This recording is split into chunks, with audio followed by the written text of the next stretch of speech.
any apologies for today's meeting? We have apologies from Julian Feasby. He's represented by Guy Dixon here today as his deputy. Welcome, Guy. And do you think you know everybody? Yes, I do, thanks. And any declarations of interest relating to today's agenda? That's marvellous. In which case, as we normally do, we start with a patient story. And can I introduce Nick Richardson, who's got hopefully a very powerful patient story, an informative patient story that could help us ground us in this meeting. So, yes, might do that. Can I introduce people to yourself? Yeah, please do. So, my name's Paul Miller. I'm the chair of the trust. Dominic Halsey, Chief Executive of the Trust. Another Paul Spencer, non-exec. John Baptist Grant, Vice Chair. Ela Parkinson, Non-Executive Director. Morning, Nick. Welcome. Brian Stables, non-executive. Hi, I'm Sarah Constantine, Chief Medical Officer. Loveday Ryder, Non-Executive Director. Guy Dixon, Deputy Chief People Officer. I'm Martin Ward, I'm the Chief Transformation Estates and Digital Officer. Good morning, I'm Simon Truelove, I'm the Chief Financial Officer. Nice to meet you, Nick. I'm Sarah Jones. I'm Chief Nursing Officer. Hi Nick, I'm Matthew Page and I'm the Chief Operating Officer and Deputy Chief Exec. Hello, me. Hi Nick, I'm Paul Olomalai, Non-Executive Director. Hi, I'm Donna Cairns. I'm a Company Secretary. And Nick, the floor is yours. With a dodgy version of Dragon's Den. Can I have the first slide, please? I'll stand up and do it. Just keep an eye on the time. There should be a slide pack.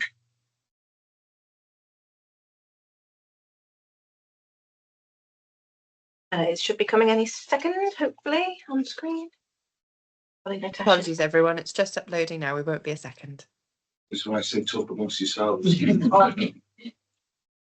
This is a bit where basically we do the audience participation. Yeah, well, I'll start because the first slide covers it. I am a former logistics officer in the Royal Navy. I'm a part of the AWP's Involve programme. I also do some work for a small charity called Support Wounded Veterans, doing some peer support with pain, because that's my real issue, really, is pain as well as some mental health challenges. There we go, briefing to the board. And I'm a military veteran, so there we go. That's the first slide, really. I served in the Royal Navy between 1989 and 2012. First half career in personal support roles. I guess what you might call a personal assistant or executive assistant. Wasn't very good at it, didn't enjoy it. Second half of it, more operationally focused. And I did serve worldwide, but the only places I didn't get to were Australia and New Zealand. Got across to Hong Kong, I served in Hong Kong in a small ship. So I kind of know what it's like to be part of being a minority in a very, very busy place. Hong Kong was incredible as a 20-year-old. Japan twice, lots of time in the Middle East, funny old thing. Both East and West Coast of the States. And put into perspective, somebody said to me recently, I think you've been through the Straits of Hormuz, haven't you? I said, yeah, I have, but I don't know what it looks like because we were always at action stations. That was supposed to be hidden, but those are my slides from the Panama Canal. HMS Bristol. Next slide, please. I put these slides up not because I like looking at pictures of ships as such, but those three ships I served in, and they all carried helicopters, and that's the so what. That's where Up Courage fits in. So next slide, please. Sanzu, if anybody's heard, again, that was supposed to be hidden, but the line between order and disorder lies in logistics. A famous general from China from whenever it was 496, Sanzu. Next slide, please.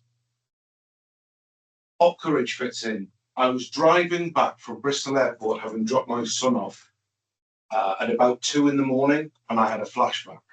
And I flashed back to HMS Stewart's flight deck when an aircraft moved and I didn't get out of the way fast enough. And I can just feel the tail rotors here. And I was a flight deck officer, and what that means is you wave your arms at the aircraft to get him to landed and land on. I didn't enjoy my time in that ship. If I'd gone in the water, the cold shock would have killed me. If I hadn't quite moved out of the way fast enough, the tail rotors would have gotten me. And it allowed me to join a few dots because Up Courage said you've got signs and symptoms of PTSD. I've also got some other issues going on as well with chronic pain, but I don't like flying. I don't like loud noises. tend to shy away from busy places I don't understand. That doesn't stop me going to the rec or to watch England play rugby very badly, but I know what's at the other end. Next slide, please. It's probably worth talking about my injury journey. I was injured in service twice, in 1989 and 2009. In 1989, dystocia, inversion injury to my ankle. That led to degenerative arthritis in 2007. That's probably when my career stopped. I was put in a rehab pathway and doing a job. I was then rehabbing my right ankle, and I managed on a cross trainer to shred my inguinal ligament and damage my obturator nerve. So I was medically discharged in 2012. I described that as falling off the end of a cliff. The transition from what was effectively elite sports medicine in the military to the NHS was horrendous. And it's not that the NHS is bad, because it's not. It's just there was no transition. And I also had a whole load of interventions lined up, which I didn't get. The effects of chronic pain and mental ill health. I had some adjustment disorder when I left the armed forces. I'd also tried to leave the house I had enough of the chronic pain. And I then went to the Bath Centre for Pain Services as an inpatient. They gave me a lot of my life back through like ACT therapy, commitment therapy. And I was told by my wife that they had assessed PTSD, but they didn't want to give me the tag because they didn't think it would help my recovery journey, which kind of makes sense. I'll put down that confusing, complex and distressing when dealing with the DWP, NHS mod and others. And I think there's a tension between the benefit system and the NHS in the way that if you want to engage with benefits, you need medical evidence, but medical evidence isn't always available from the NHS. Next slide, please. Right, I'm going to talk about some lived experience. You navigate a stovepipe system, and I'll use my sort of accessing of courage to give you that idea. I had the flashback, I need to do something about it.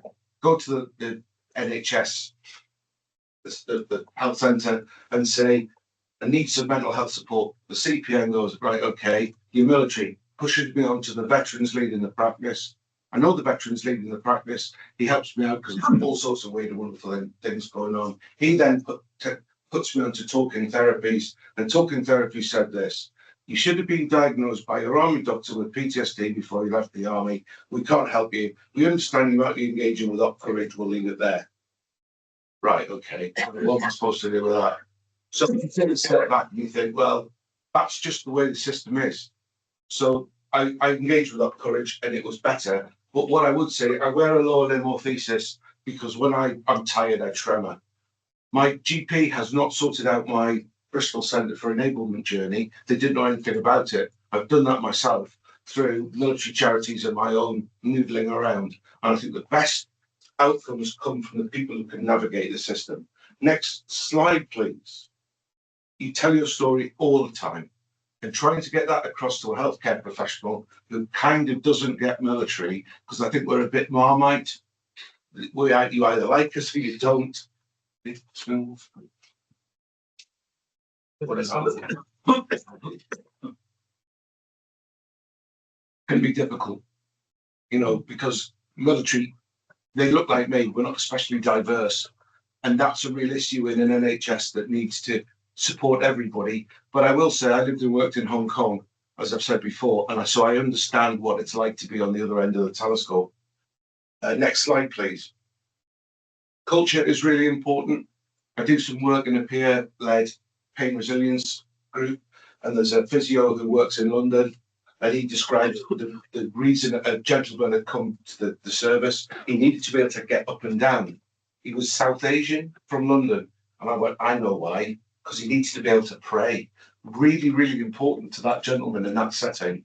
So in the same way that a veteran might want to get back on the rugby field or might want to run a marathon, you have to understand the people who are delivering that to get to. Next slide, please. Digital exclusion, really important. I've seen in the work I've done as a peer support kind of worker, on all the courses I've done over the last 3 years, there's been at least one person who's struggled to get online. And I've also done some AWP involvee stuff where one of the other involvees pointed out that sharing a personal wellbeing plan via a PDF to somebody who hasn't got a computer at home and can't print it out is not helpful. And I thought that perhaps there's a need for some careful management around that, because otherwise we will exclude the most vulnerable. Next slide, please. Up Courage, a bit about Up Courage. Continuity, the same practitioner, is really important, especially there's a hub event in Bedminster and Bristol. I'd like to see the same faces every month. Help for Heroes go, the DWP Veterans Champion goes, Veterans UK can. So, you know, let's make sure that the same practitioners go, because it's about making relationships, especially if you don't trust the medical profession. I've got a few issues with the way I was dealt with as a young officer in training, so there are only certain people I'll open up to. Next slide, please. The right practitioner. Dr. Julian was the platform I was pointed out to by Up Courage to find a practitioner who could help with some PTSD. It took a while to find the right person, because I don't want to talk to a young practitioner who's got no military experience, whose culture might be different to mine. I need to be able to relate to that person. And when we're talking about female sexual trauma, or we've got, you know, people from Fiji, from Samoa. I had young guys from the St. Vincent and Grenada. I can't remember the name. That's the one. They will also need to be handled handles the wrong word, supported in the right way. So Dr. Julian is not a get out of jail free card, although it was very good when I got to it. Next slide, please. Mental health and chronic pain.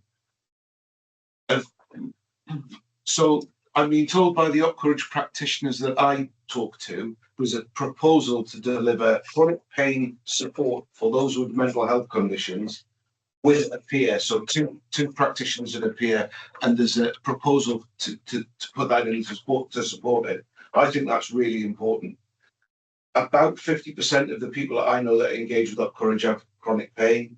And if you come across Up Restore, which is the military support system through the NHS for those with in-service injuries, about 75% of people have got chronic pain. It is a big issue. It's not well supported in Armed Forces Compensation Scheme, because I've done some work around that with the Independent Medical Experts Group. And I think that we need to understand the interactions and deliver some support for that. Next slide, please. Peer support, I'm not convinced there's enough within Up Courage. I think you want people that, you know, the adverts are for when you say if people have got drug and alcohol experience of rehab or recovering from the criminal justice system. But if you look at somebody like me, I might only want to work 5 hours a week because my sort of other chronic health conditions, because I've got lots of chronic pain, fibromyalgia, analgesic migraine, all that sort of thing. You need to be able to call on the right practitioner, because otherwise you've got no credibility if you're trying to deliver something without that lived experience. Next slide, please. This, I think, is probably the most important point. The Armed Forces Compensation Scheme is the scheme that was replaced the War Disablement Pension Scheme in 2004, that's supposed to support those that are injured in service. As I said, I've done some work. I'm the Veterans Champion of the British Pain Society, and as part of that, I've done some work with AFCS and pain. But mental health, if you need a diagnosis to deal with AFCS, you can't get it from Up Courage, because Armed Forces Compensation Scheme requires a clinical psychologist or psychiatrist level diagnosis to say you've got a mental health condition and the impact is this. So Up Courage is not commissioned to deliver that support. So we've got one government department saying, here's a compensation scheme, fellas, this is how it works. And another government department, the NHS, going, that's great, but Up Courage is not commissioned to deliver that. Now, if you're struggling to get through life because you haven't got much money, you reach out to the benefit system and that says no as well. That is a real issue. And it's well understood within the third sector, Help for Heroes, the Royal British Legion and others understand this. And there are some charities out there that are starting to engage their own psychiatrists to try and get around it, but it's a really difficult subject. I do understand as well that there's a Not Courage service, I think in the east of England, that's starting to allow that kind of diagnosis. But if there's anything, that's the point to take away, please, ladies and gentlemen. I don't know how you solve it, because it's all about money, of course, and resource. Next slide, please. I just want to say something about the Bedminster Veterans Hub. I accessed the recovery centres at Tedworth House and did military rehab at what was Headley Court, now Stamford Hall. We were, after lockdown, veteran access to recovery centres was removed and there was nothing. The Bedminster Bristol Hub is about as close as it gets. It's a monthly, it's run at Bedminster Cricket Club, supported by the Up Courage practitioners and Help for Heroes, or Help for Heroes are having some staffing issues. You get the DWP, you get RBL, Royal British Legion, SAFA, whole load of people in one place, and it delivers great effect. I've been there when the Deputy Lord Lieutenant's been, I've been there when the Mayor of Bristol has been. Please give your teams a round of applause for that. It deserves to be supported, and it goes back to this continuity thing. Please let staff go every month. It's really important to see the same faces all the time, because otherwise, you know, people won't engage. That was a real rattle through the sort of things I think are important. There's a whole raft of issues around mental health and military veterans, and it goes back to this Marmite thing.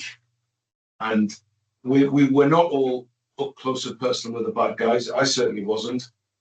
And I was a logistics officer serving at sea. So it was a different, I wasn't an infantryman.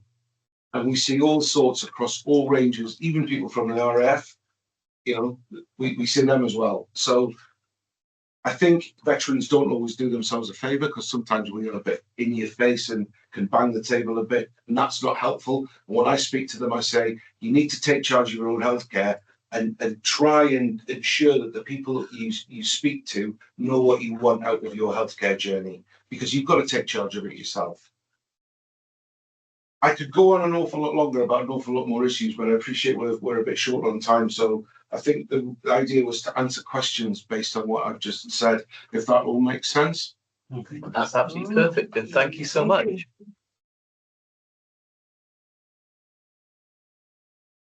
So, any questions or reflections on that very sort of powerful story from Nick? Paul, and then Dominic, and then. Yeah, well, I think, Nick, thank you, first of all, and thank you for your service. I know you said you weren't right at the sharp end, but you served the country for 23 years, so thank you for that. The key issue for you that you talked about was the fact that Op Courage aren't able to give you the diagnosis that you need to contact the Armed Forces Compensation Scheme. I don't know enough about Op Courage. I'm looking to my exec colleagues. I guess that's part of how it's commissioned, but if not Op Courage, who can help people who are in Nick's situation? I can't answer in minute details. I'm not familiar with all of the aspects of the service specification. I think I'm right in saying Op Courage is there to augment mental health services. It's not designed to work solely in isolation. It's there to help with the network. So we need to understand who is best placed. The services do have psychiatrists and psychologists and others, which is depending on what type of condition we're talking about, how that type of route to a diagnosis could be achieved. So it's probably a conversation I need to get into in a little bit more detail. So the liaison between Op Courage and mental health services. My understanding of it is that unless you're in crisis, you can't see a psychiatrist or clinical psychologist. And the advice that we're being given, Op Courage is giving, is you need to, private diagnosis is the only way to get it. And the issue is, in the legislation, it says in minute detail, it's kind of my specialist subject, unfortunately, you know, mental health condition diagnosis must be made by psychiatrist or clinical psychologist. And my understanding, again, with the work I've done with other parts of it, is that it's simply not commissioned to deliver that. There is not a diagnostic element in Op Courage. It's designed to treat signs and symptoms through sort of CBT or whatever's appropriate. Does that make sense? Yeah, I think it goes back to what I was saying was Op Courage being there to work with the other bits, the mental health services that can provide diagnosis. And so if what you might be describing is a problem of other services not being engaged when they should be. So I don't, yeah, we probably can't go into too much detail of specifics now, but I'm happy to kind of pick that up later. So Dominic, Martin, then Jan. So firstly, to echo Paul's thanks for your service and for telling us your story. Really thank you from the bottom of my heart. As you've identified, and as we kind of instinctively know, public services are very siloed because of the way they're designed, and that's not good enough. And therefore, it behooves us as leaders to do better. But sometimes we're not quite sure how to do better. And I was really interested in your, I wrote a note of it, the Bedminster Veterans Club. Is that the right place to come and talk and to listen to people and to try to, and would it make sense to bring other public sector partners with us so we do it together? I think they're already doing it to an extent. So from what I understand, Up Courage and Help for Heroes set up a hub event in Bedminster Cricket Club. And on an average Thursday, it runs tomorrow actually, there's the DWP Veterans Champion, Veterans UK's local rep, RBL, Royal British Legion, SAFA, Alabare, which are a homelessness charity, I think, and others dip in and out. I think the issue is you're describing is that the NHS does have multidisciplinary teams. So a Bath Centre for Pain Services is a multidisciplinary intervention, but it's a tertiary service, and that's not how healthcare is delivered. And my experience of it is that it will be down to resourcing. You know, yeah, bring extra partners, please, but make sure they're always there. That's the thing, is getting them to engage all the time, because they might go and there might only be 3 veterans turn up. Next month, the following month, there might be 10, because some of these men and women are really in a really bad place. And I think there's an issue of them wanting to reach out for support, because it's a bit counterintuitive. The culture is you don't ask for help. You know, no, I'm not going to ask for help. Well, actually, you probably need to, you know, because otherwise, like, I've been driving my car thinking, you know, I can't be having a flashback when I'm driving. That's not good. So I don't know what the answer is.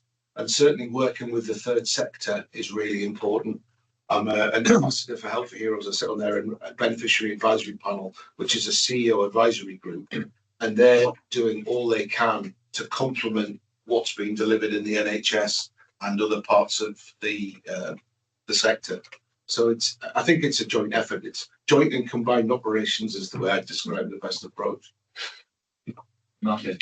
Thanks for sharing your story. I'm ex-Royal Air Force. I left in 1997, so quite a long time ago. I only did a short service. So I recognise exactly what you're saying in terms of the Marmite personalities and also the challenges that we face when we lead effectively from the other side of the wire, so to speak.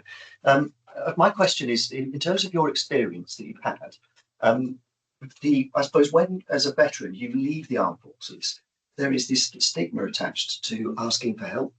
From your experience, what is the best way that we can communicate to the people who need our care that currently don't either A, feel that they're entitled to it, or B, that they don't want to get engaged or don't feel that they can engage for that reason that you gave around I wasn't a frontline combat veteran?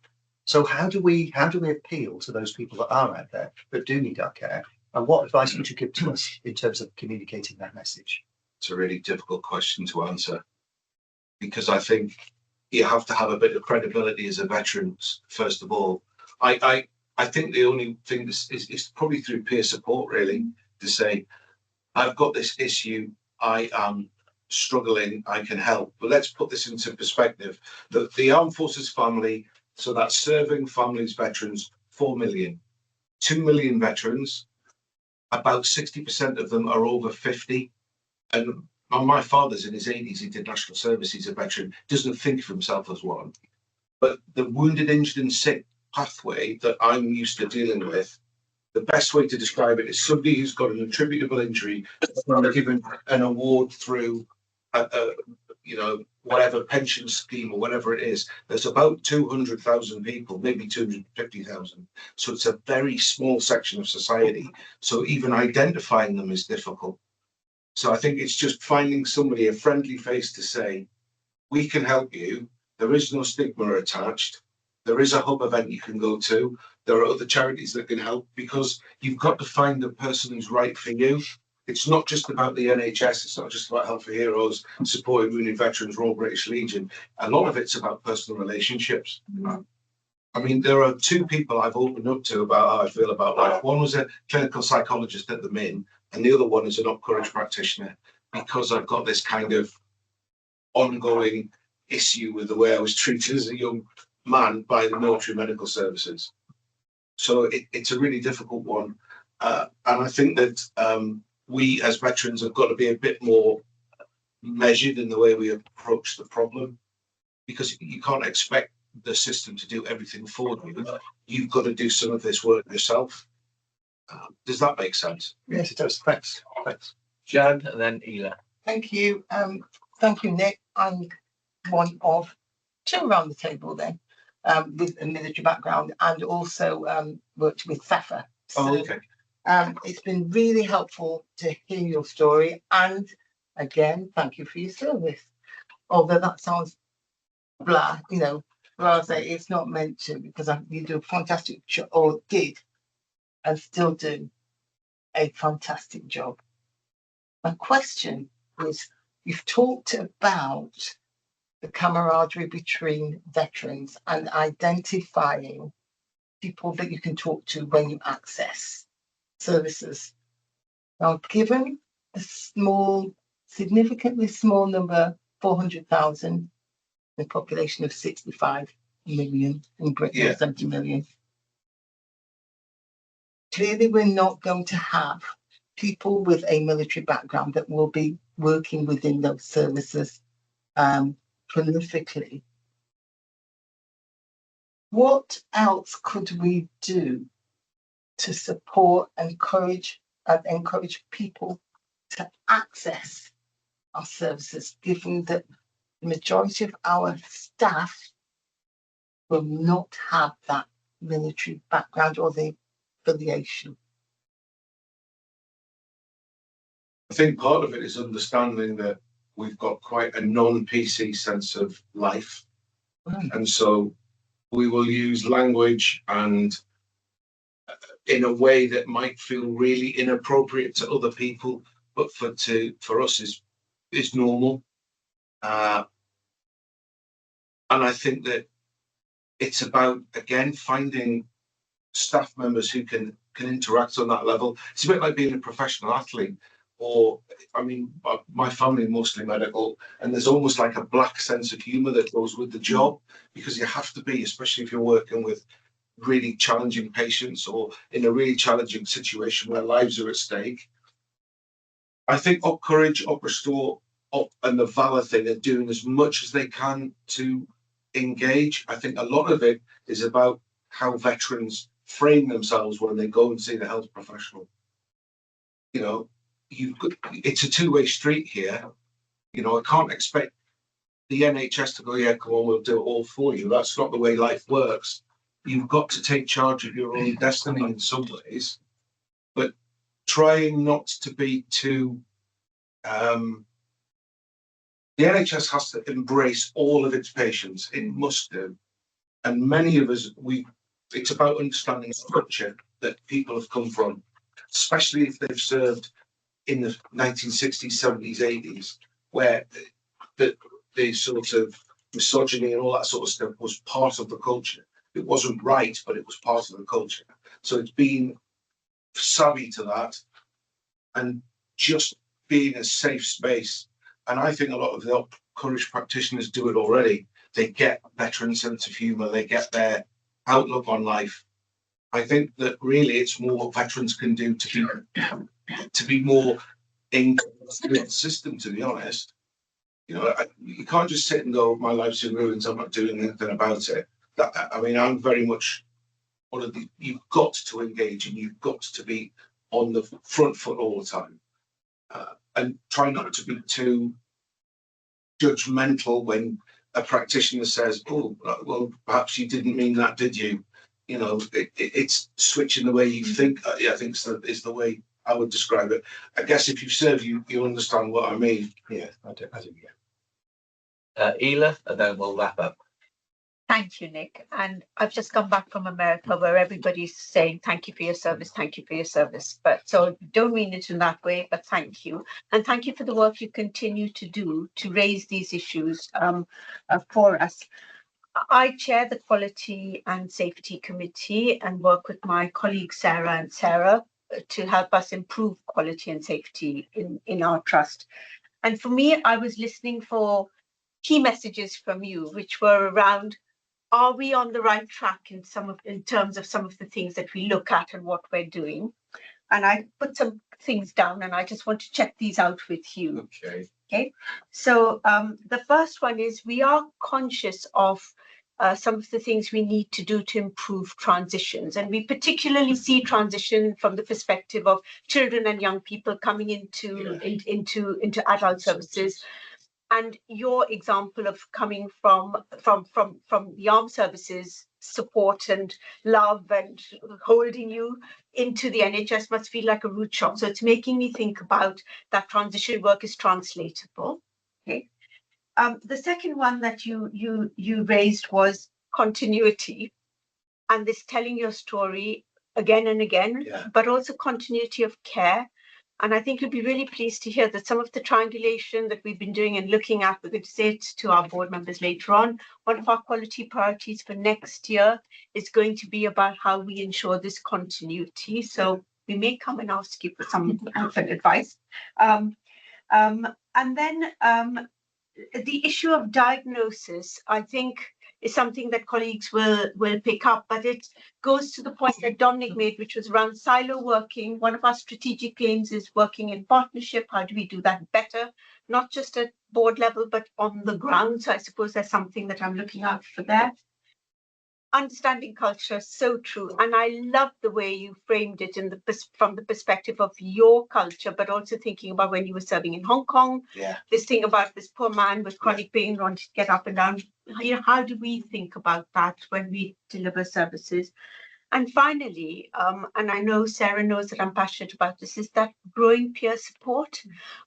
We are on a journey around this. I'm really excited, and I'm going to say later on about our patient safety partners in at our committee meetings.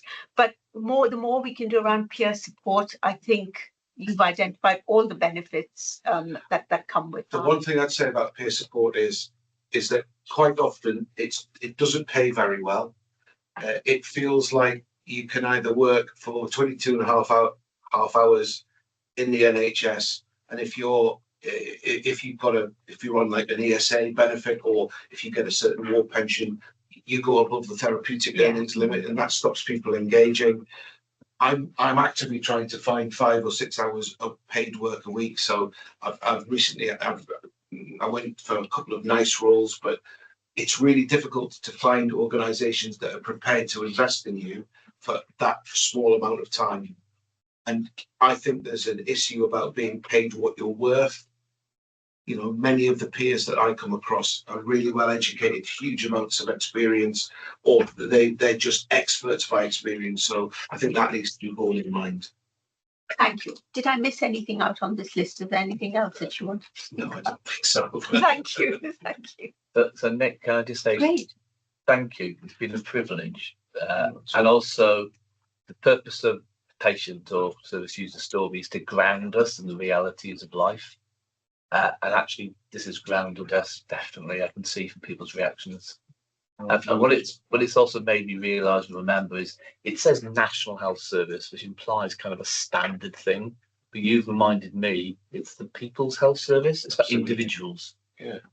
And how we don't have a one-size-fits-all offer, how we actually have a nuanced offer about individuals, because everybody's different. So can I thank you for that? You've done a lot of good for us today. Thank you. And I think the conversations will continue and the support will continue. And Sarah and colleagues are nodding. But thank you. Thank you very much. Thank you.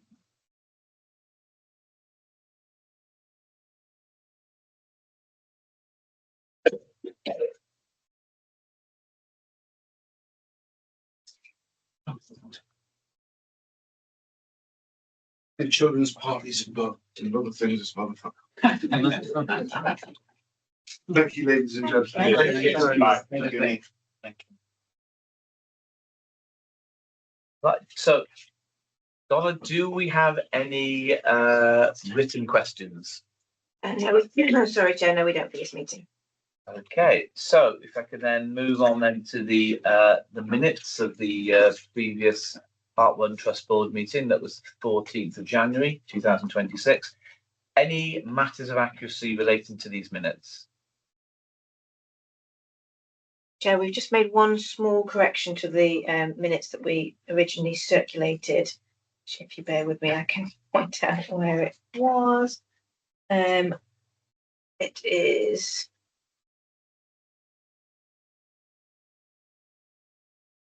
page 9 of the minutes under the IQPR. We stated that the wait for community services was an average wait of 342 days when it should have said longest wait for treatment recorded. So we've made that correction. Thank you, that sounds better.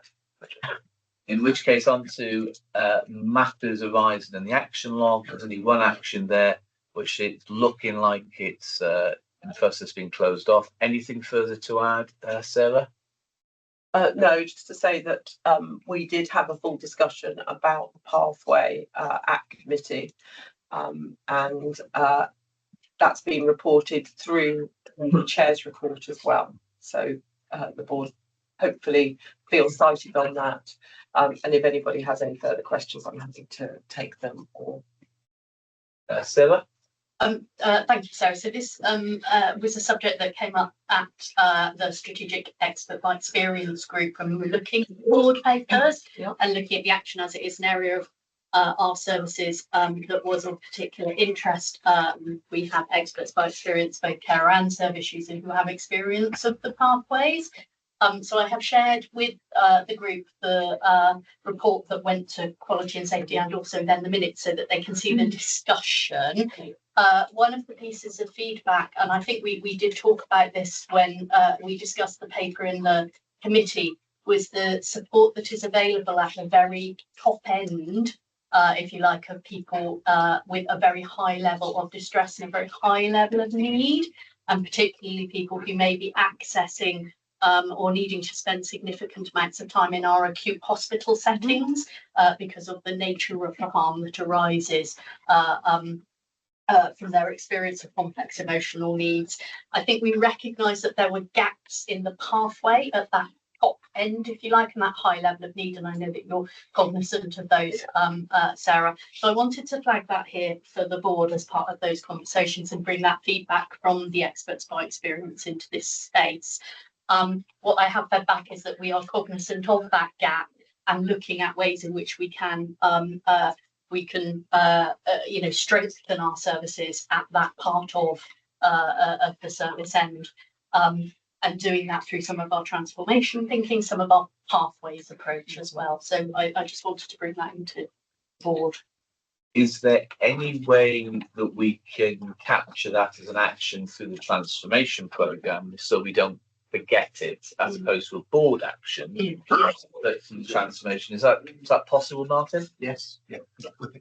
Thank you. So then for the transformation governance, you can check whether we're on track to do that. Yeah. Thank you. In which case then can we now move on to the executive board reports? Thank you. I wasn't actually at this meeting, but that doesn't mean I'm not accountable for the content of the meeting. And you can see as reported in the paper, the meeting kind of whizzed through the landscape of things that are flowing through the trust and up to board and took assurance on things as a kind of pre-assurance coming up to board. I would like to just highlight a couple of things which are sort of covered in the report but not contained in it, if you see what I mean. The first is that as it happens, over the last month, I've been a bit in and out as an individual. I had a stinky cold one week and I had a week's leave and then to do various other things as well. And what's been really interesting as I come in and out a bit more than I do normally is how well everything seems to tick over whilst I'm not here, which is a really weird thing for a chief executive to say. But what that gives me assurance is that our governance and our people working our governance work. So the fact that, for example, I'm not an executive board didn't matter. The fact that I missed a set of performance reviews didn't matter. And that's really, really good. And I would also in particular, and I could bring this up later when we get to performance, but because I have, or I'll do it now, I attended the divisional performance reviews last week. And obviously we do 3 divisions, and we're in the process of adding corporate services in as well, so that we roll through corporate services functions every year as well. I commented in the meetings and would also like to report here of the 3 divisions, and I shan't name which is which, but one's approach to the divisional performance review was exemplary. I don't think I've seen better, and I've sat in quite a lot of those over the years.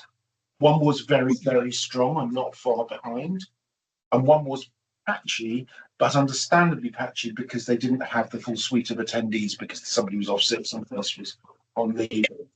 So we'll be monitoring over the coming months to see what we feel. But you know, had CQC, for example, been in to observe that, or in a review a sort of governance review conducted by the former monitor or NHS England, if the acid testers know your business and know the business you're in, 2 out of 3 passed with absolute flying colours, and the executive team passed with flying colours in terms of their ability to check and challenge. And I think that's reflected in everything we're doing. And similarly, this week's executive board, which obviously we don't have the paper on yet, we'll get that next time. But everything's flowing like a river. It's really, really good. So thanking and commending all of those who are doing that work for a job well done. Doesn't mean we take our eye off the ball. We maintain perpetual vigilance. We're constantly exploring. And for example, we noted in yesterday's executive boards that our highest rated quality risk is a 9. And that made us feel really uncomfortable, given that we had some 20s 2 years ago and some 16s a year ago. And the question wasn't one of complacence. It wasn't sort of, oh, well, that's a job well done. It's, okay, what are we missing? What do we need to explore? Do we need to generate new inquiry? And it might be that having done that, we still think the highest is a 9, but it's a really interesting position to find oneself in as accountable officer, that's the conversation we're having. And that's a testament to the efforts of everybody involved across the board. And it's really, really impressive. Thank you. So sorry, frankly. So thank you, everyone, for that. The other one I just want to highlight, which is covered in this report, and I know we'll talk about later, and I know we've talked about many times before, the coming financial year is an absolutely crucial one for the trust. As we move from, if you like, transactional savings to transformational savings, and B, move from an environment where we think we can see a trajectory that we can solve largely non-recurrently to one where we absolutely cannot solve things non-recurrently. Therefore, we have to be banking recurrent savings year after year after year. There is obviously a huge amount of work going on. It's covered in this report under the blueprint development. We are in the early days of knowing how well that blueprinting process will work. And I don't mean that as a criticism of Martin and the team and everyone that's doing it. It's just we're in the early days. We haven't seen one yet. We're close to seeing our first one, and we'll see all of them over the next 6 months or so. But we just need to recognise that therefore represents a risk to the trust, which we are attending to, and we'll give it our very best attention, our very best people, our very best work. But it is a high risk financial situation, and therefore, as we manage through the next 6 months, it'll be crucial that we spend enough board time on that, as well as attending to all the other things that we have to attend to as well. So I'm not kind of speaking to the report so much, but that's just what I was feeling and thinking as I was responding to reading the report. I hope that's helpful and interesting. Happy to take comments and questions both on the report and anything I've covered verbally, and anything else that anybody would like to ask. So I've got Brian and then Jan. Yeah, thanks, Chair. Thanks, Dominic. An observation, the evolution of this report, it appears this time to cover a bit more of the actual content and the actions being taken. And I very much enjoyed that and welcomed it as part of the assurance aspect of this paper. Only one consideration, please, for future iterations, that when you take actions, such as in bullet points 10 and 11, that there's some indication of time frame. The executive colleagues sat around me will not be surprised. Okay, Jan. I'm going to put flying numbers, I think, because it was a very good report. I'm wondering whether it was reassurance, not assurance. It is. It's not designed as an assurance report. It is designed to assure you that the execs are doing what they're doing. Okay, so the last bullet point, take assurance from operational quality and financial updates presented. Am I taking assurance or am I being reassured that they're being done? So a technical answer to the question, the assurance flows through the board's subcommittees, which are formally designated as the place where assurance is given. What we also recognised and acknowledged was that there wasn't a place where executives came together to do that, and that the board didn't have sight of how the executives were doing that. So this is giving assurance about part of our process. It's process assurance about what are the executives seeing, what are they talking about, and what are they doing, rather than within any line item described, are we assured on that line item? That is, the assurance for that is provided elsewhere, if that makes sense. Happy with that? Then, in which case, Ela. Thank you, Dominic, for raising the issue of the quality risks and the consideration you've given to the quality risks, because we had a similar conversation at Quality and Safety Committee. Three things strike me as we were doing this. We did have some risks sitting on the risk register for a while, as you rightly point out, and the focus very much has been around what actions are we taking to reduce risk? And when we're taking those actions, we're not just taking those actions and saying, therefore, the risk is reduced, we're triangulating it across other things as well. The second thing to say is, it is tempting to say, oh, we've done well and we've ticked a box and we've reduced the risk, but we're not in that space.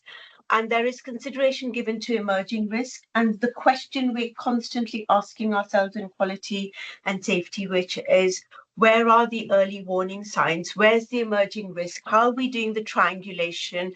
And can we spot things before they go badly wrong? Because that's what tends to happen. So that is a consideration as well. And finally, I think we are going to have a conversation about how we get better, not just at looking at risk, but the board assurance framework, and then looking at the risks that the divisions are reporting, because we're moving away from this one size fits all and trying to look at it from a divisional perspective to think about what are the other risks we need to talk about in Quality and Safety Committee. And just because they haven't got a score that fits a threshold doesn't mean we don't talk about it. So if I can just sort of just wrap this bit up, then I think it is an interesting point in time for AWP, arguably for an organisation that's used to a good crisis and responding to a good crisis. We're in a case of maybe recognising we're in steady state at this point in time. And we cross our fingers and take deep breaths. But the issue is, my stepson did his first ever half marathon on the weekend. And I told him, don't go racing it. The race will come to you. It will get harder and harder. So start off easy. So my reflection is, the challenges will come to us. We've got to make recurring savings next year, large numbers of them, and maintain quality. So that great point you made, Ela, and Sarah, you were nodding about looking ahead to the future risks is important. So yes, this is a moment in time, but as long as we're not complacent, and Dominic, I heard you say we're not complacent, but the challenges will come to us, the risks will come to us, but we need to be on the front foot on them. And I'm seeing the body language that we are on that front foot, but through the work of the committees and the executives, and on the point in the blueprint development, where we're looking for that assurance is key. I'm waiting with trembling anticipation for the outcome of these transformation plans, and I think the board is, and they will be coming out during the summer and the early autumn, and that's when the risks start coming to us. I just want to say I liked the we know it, but I liked the articulation of a high risk. We are facing a high risk financial situation. We have to move from transactional to transformational. We know it, but saying it and saying it out loud and saying it regularly, I think is really important. So I welcome that. Brilliant. In which case, Perfect segue now onto the risk register. Yeah, thanks, Chair. As always, the individual sort of committees will have seen the detail associated with the specific sort of corporate risk relating to those committees. The report in front of you just provides the reader the snapshot of the risk register as at sort of March. Would like to report that again sort of reasonable sort of consistency and sort of the scoring. One sort of continues to remain at 16, which is obviously the financial element, which I think links into what Dominic has just described around the risks.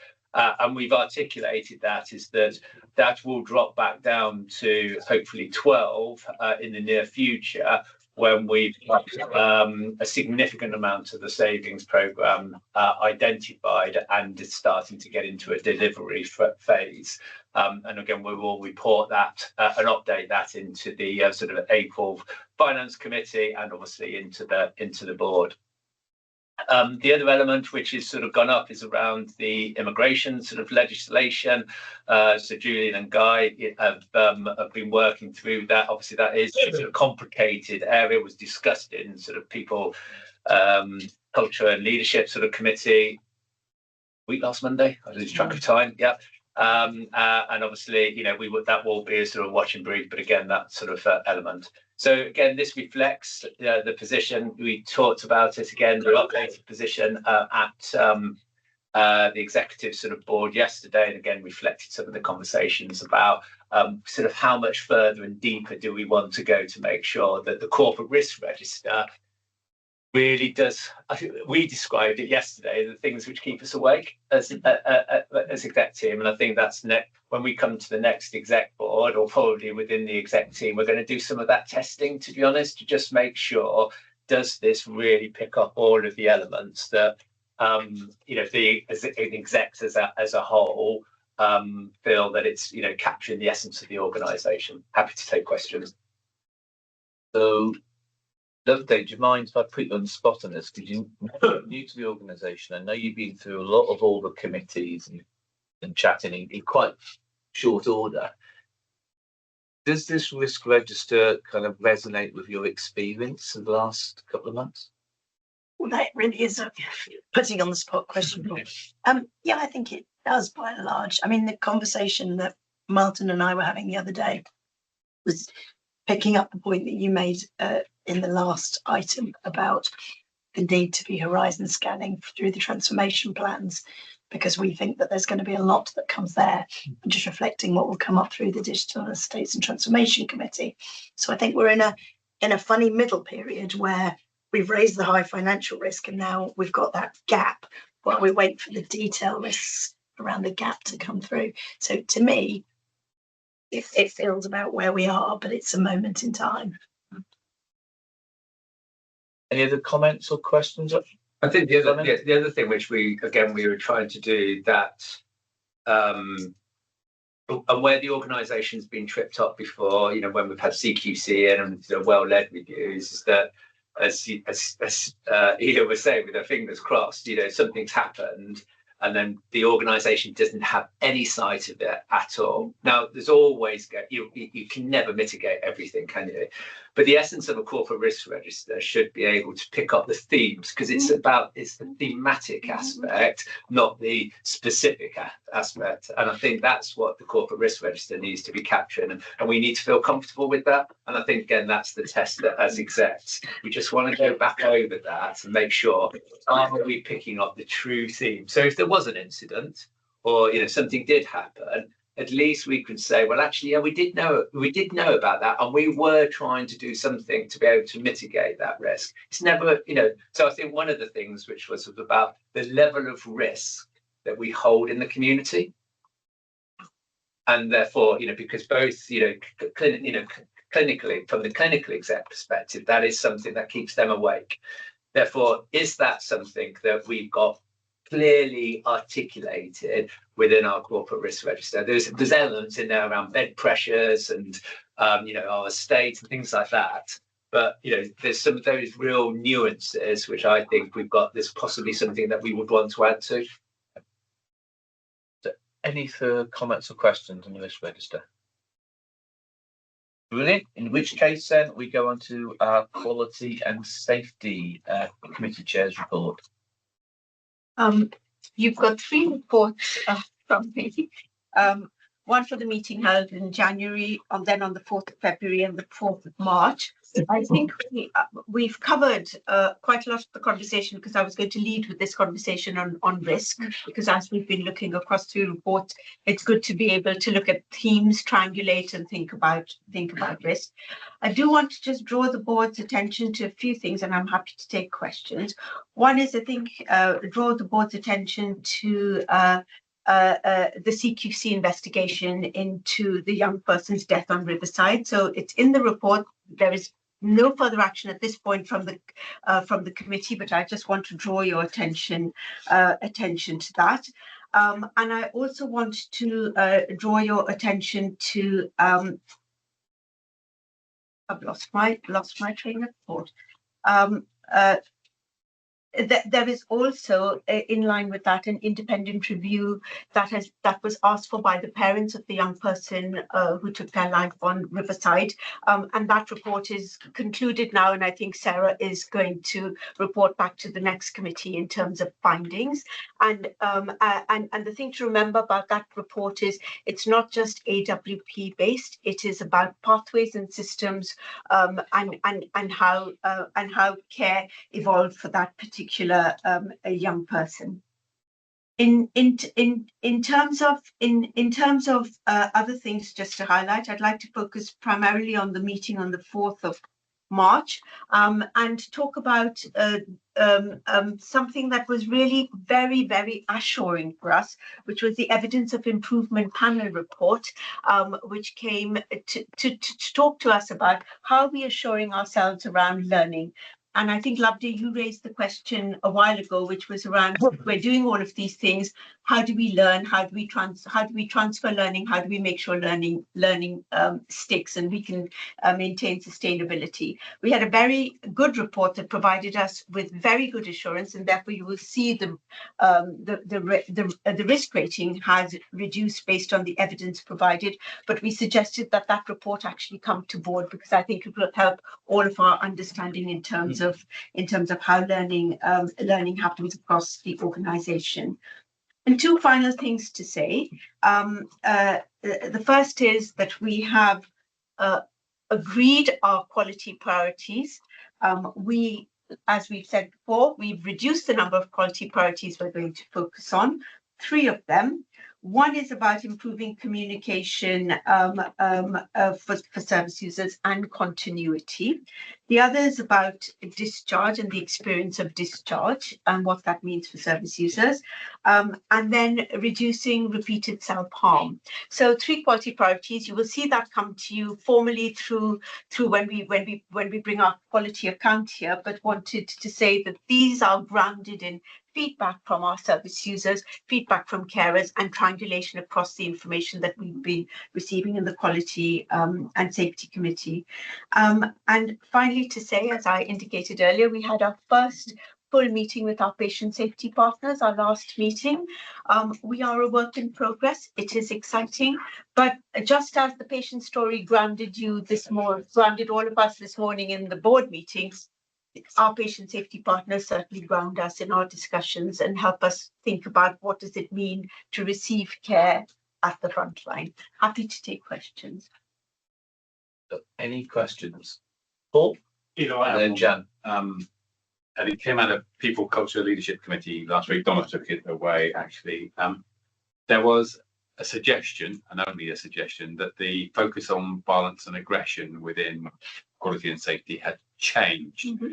But there was no awareness of that within the People, Culture and Leadership Committee as to what that change had been, and therefore we wondered whether we were joined up as a committee. So just interested in what that change is. Yes. So the change relates to the focus of the risk that's articulated within the corporate risk register. So the focus of that risk is around how we support staff who are unfortunately subject to violence and abuse as part of their work. So what are the support mechanisms that we wrap around people if they experience any form of violence and aggression, be that verbal, physical, what is it that we do? How do we respond? How do we provide that support for people? So it's a staff experiential risk that we're flagging there, as indicated by the staff survey and people's ongoing experiences of violence and abuse in the workplace. The work to look at how we reduce the actual incidents, if you like, of violence and aggression sits very much within the quality and safety space, and that is linked to our work around how we reduce restrictive practices and how we respond to service users in distress and disturbed situations. So that's the differentiation between the two, and the corporate risk is very much focused around the support that we give to staff based on feedback that we've had from people, and also that our staff are telling us about this predominantly more than perhaps other organisations. Whereas when we benchmark our levels, I'm not saying that this is right, but when we benchmark our levels of incidents of violence and abuse, we benchmark similarly to other trusts. That doesn't mean we're not working to reduce it, we always are, but the focus of the corporate risk is around staff experience. If I've understood that correctly, the corporate risk 1570 now is not a shared risk between the committees. It is a risk that applies solely to people, culture and leadership, the staff impact, which has always been the dynamic. You're covering the cause of that in other aspects of quality and safety, but it's no longer a shared. So it's simply about the primary committee that oversees that risk. So there will still be reporting into the Quality and Safety Committee on that risk, but it will be a side report, if you like, rather than it being the primary committee. The primary committee will be people, culture and leadership because it is related to the staff experience. Can I just check with Jan and Ela? Are you clear on the nuance between the relationship of the two committees on this? I think that because I wasn't aware that it had been reduced in QSC until I saw it in the papers, that we need to do some work outside. Yeah. So just as an action, then there needs to be some further conversation about the interface between the two committees, quality and safety and people, culture and leadership, on the issue of staff violence and aggression. So, Jan, you had a question. It's just an inquiry, curiosity, and it was around the voluntary community social enterprise issues in Baines, and it's just curiosity. Second step, I noted there was some industrial action. I just wondered what impact that had on us in relationship, but it's probably too early because I may be able to take it later on if you want to take it later on. I'm happy to take it now. Travis, so we've been working really closely with Second Step. There is industrial action, and there has been a picket line at the headquarters that operates at certain times. I went and saw it myself the other morning. It's only operating for sort of an hour a day. Second Step have worked closely with us in terms of EPRR and some of our learning around managing industrial action, and there's been good flow of information, and there's been no detectable kind of impact on service delivery. Any other questions? Can I just add in two small comments on what Matthew just said? The first is I actually have every sympathy with Second Step staff that's affected by this, because the way their contracts have worked with the ICB, they're under even more financial pressure than us. The wiggle room they've got is to affect staff terms and conditions, and that's just a really tough place to find yourself as organisers. So I have every sympathy with them, and if over time we can find a way as a system to address that, that would be the right thing to do. And then secondly, to say, and Paul knows this, but we're planning that at the board seminar in April, we're having a number of visitors to talk about partnership working in system context, and Aileen Edwards from Second Step is going to visit us, and we're going to talk about where they're at as well, so you'll have an opportunity as Neds to explore that a bit more. Simon? Yeah, can I just add to what Dominic said in respect to that first point? So as a system, we have agreed to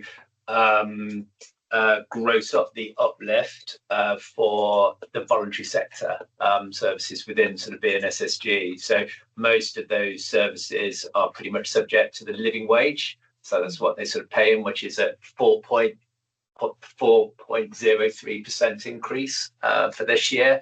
Clearly, obviously, if you are being funded through the national tariff, you're only getting a 0.03% uplift.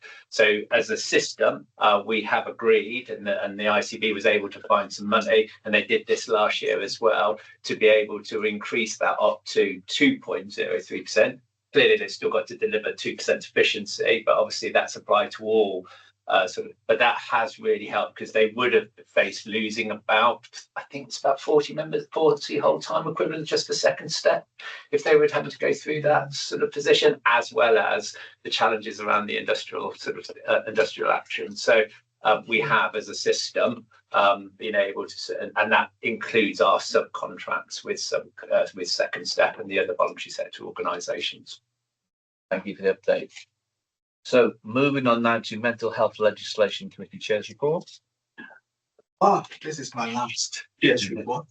And I want to just, second what Dominic was saying earlier on, which is about that confident, assuring culture that is emerging within the operations, every operation of AWP as a whole, but in particular for the Mental Health Legislation Committee. The Mental Health Legislation Committee is Sarah's baby, and it's developed into, and there were times when we didn't have the data, we had the structure, but what we now have are reports that are well structured. We actually come up with issues, able to discuss issues, and be able to really check whether we are assured or not. And then we've got to a place in which the last meeting on the 16th of February was a rating of high of significant assurance with minor improvements. We had one area of alert, which is hospital detentions, which is we noted, the committee noted 50% reduction in detentions. And that is quite a drop, which then meant that why is this so? Now, of course, we can say, well, for one reason or the other, but we were thinking that some of the detentions are repeat detentions and maybe length of stay increasing, and with that, you can see a drop in detentions. But we asked the team to investigate that further, and I think that will be carried out and reported back to the next committee meeting. Areas of assurance, which is very good. In the number one point there, you find the CQC mental health monitoring reports. There have been a considerable reduction in the amount of overdue actions. We used to have carryover of lots of overdue actions, but now we have the CQC compliance group meetings actually dealing with them and being able to act on those whatever CQC has noted needed attention. So there's been a very, very considerable reduction in the amount of overdue actions, which gives the committee that assurance that we have been in good grip of what needs to be done, and we're doing it as we are supposed to do. Now, there will be the number of actions awaiting approval, and that is because the meeting of the CQC monitoring group is limited to 2 hours. Whether they should increase it or not, I think I leave it to the monitoring committee. But I think we were quite assured that there's a good grip, actions are being dealt with, and the rate of overdue actions has significantly reduced. Then we come to the statutory and mandatory training. The current trust-wide compliance rate from 82 to 100%. We all know all the issues about medical group, and that is a continuing problem. I think it's a systemic problem, and how we record whether training has been carried out or not. And I think Sarah is on top of that also. And there are detention and treatment without legal authority. There are 3 cases of unlawful treatment in Q3. and you look at 3 cases of unlawful treatment in light of the number of cases that we have, we find that although we can say it's tiny, but it shouldn't be. And so we are looking at how to be on top of that. We have very good assuring explanations for each of the 3 items that were cases that were mentioned to us. Then for our tribe, we encourage every service user to make use of the tribunals through the mental associate system.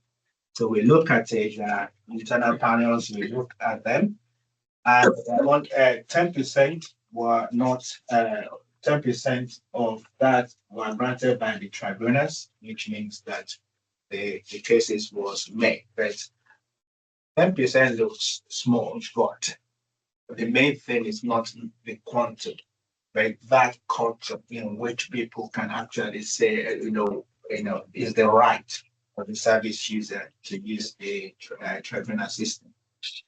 Then advice, section 1.3 different health-based places of safety. The consistent numbers from October to December were noted and partly reflected frequent use by the same service users and measures in the approved pathway, which is being worked through. The last thing I will also mention, we are so privileged to have mentioning Sarah all the time now, as part of our national the national body that is looking at the issue of new Mental Health Act. And she reported to us at the last meeting that the royal assent has been granted, which means the implementation will be in the next 2, 3, 4, 5 years or 10 years.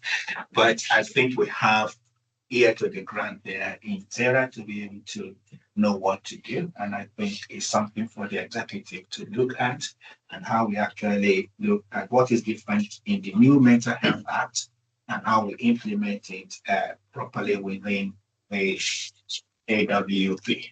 I think that's my report. That's my last report. Thank you. Sarah. Just to add a little bit about the Mental Health Act. It's unusual because one always thinks of legislation as being very black and white. So it's either there or it's not. The Mental Health Act is something that will be introduced over a very long period of time. So we've had a couple of very small amendments have already become active, and they are related to technical aspects of some of the criminal justice interface with the Mental Health Act. But over a period of time, various parts of the Act will become live. We're waiting for the Code of Practice, which we think will be around about the autumn. And we've already in AWP started to look at what we're going to need to do about training people and informing people of any changes as they come. So we will be responding accordingly so that we can use the clinical aspects as they arise. And I'll report that through both the Mental Health Legislation Committee on a quarterly basis, but that will also then come through Exec Board as well when we're having to make some very specific changes. So the board will be kept cited on that. And then there's just one other thing I could say. On behalf of that committee, I'd like to extend my thanks to Paul because he's very generous in his descriptions, but actually having him there looking at the information coming through has helped us to improve and bring that committee, which was a start from scratch. And so I'd just like to pass my thanks on. Thank you. And just also to remind colleagues, there's Mental Health Act Associates training in Carlington Road on the 23rd of April. I think it commend people to attend that if they want to get an update of where things are. And I think also opportunity now, actually, Paul, on behalf of the board, thank you so much for all the work you've done. And it'll be minuted right throughout today's agenda. Thank you. Thank you. Thank you very much. I've enjoyed every time, and thank you, colleagues, for bearing with me. And I'll ever be grateful for the opportunity for 6 years on this board. Thank you. Thank you. So moving on now to safety, effectiveness and experience report. Chair. So just a couple of points that I will raise from the report, but then happy to take any questions. First of all, I would draw the board's attention to patient and carer experience section of the report, and particularly looking at the ongoing improvements that we're seeing within our patient reported experience measures. From December, we've seen a further increase in those having a positive experience of our care. Although the numbers of people responding to the survey did drop slightly, but those fluctuations up and down is to be expected. I think I would also draw the board's attention then to the thematic feedback themes, which also align with the feedback themes that we have from complaints also, which the board can see in the larger pack in board effect, related then to consistency of staffing, communication and reduced weight. So some consistency coming through that feedback, which is then aligned with our planned quality priorities.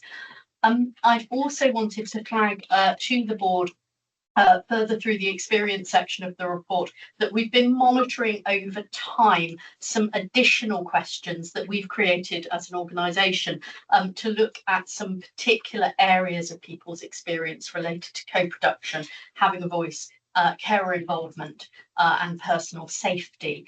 And these we introduced at the same time as we started to roll out the Your Team, Your Conversation, Your Plan approach, which is our replacement to care programme approach. And wanted to highlight to the board that we have incrementally, since we started the wider rollout of this programme, August, seen those experience measures just not jumping up, but creeping up gradually over time and improved month on month since August. So wanted to highlight that to the board also. I won't talk in detail, but to say that some of the issues that we have been experiencing with the management of some of our incident investigations, both patient safety reviews and also the bigger patient safety incident investigations and historic serious incident investigations, that we are now seeing those ongoing improvements in the management of both of those areas, and you can see the detail of the numbers within the reports. But we are on track with our large-scale investigations, so the patient safety incident investigations and the serious incident investigations, to meet our trajectories as expected and to reduce the number of those that we have open at any one time, therefore further strengthening our approach to learning. And lastly, I wanted to talk about the issue that we've talked about here previously, which relates to duty of candour and our apologies to those affected by issues and incidents. We saw a deterioration, which has been previously reported to the board in October, and we have since then been keeping a very close eye on that and put some additional actions in place. And what we can see in December is an improvement. So we're starting to see those actions having some effect. And what I can also update the board on is that in February, whilst it isn't reflected within the report because it's looking at December data, we are 100% compliant now with duty of candour. So very positive improvements there that we are now working on how we sustain over time. So I will pause there and take questions. Jan, then Ela. Thanks, Sarah. Good news about the duty of candour, so can you congratulate the team on that. Just a very quick one on the Health Service Ombudsman and the report that the recommendations, mandatory recommendations made in December. Just wondered whether you could give us an update in relation to, have we complied with the mandatory recommendations now as we're in March? I know this report focuses on month 9. Have we done those recommendations of where we are with that? And just an assumption that the action plan will be monitored by QSC. So thank you, Jan. So yes, I can confirm that we have complied with the mandatory recommendations that the Ombudsman has made. The action plan for the service improvement, as it says in the report, does remain ongoing, and we will keep feeding that back through the safety effectiveness experience oversight group and reporting via that report to QSE. Thank you. Thank you. Ela? I want to ask a question on the same topic.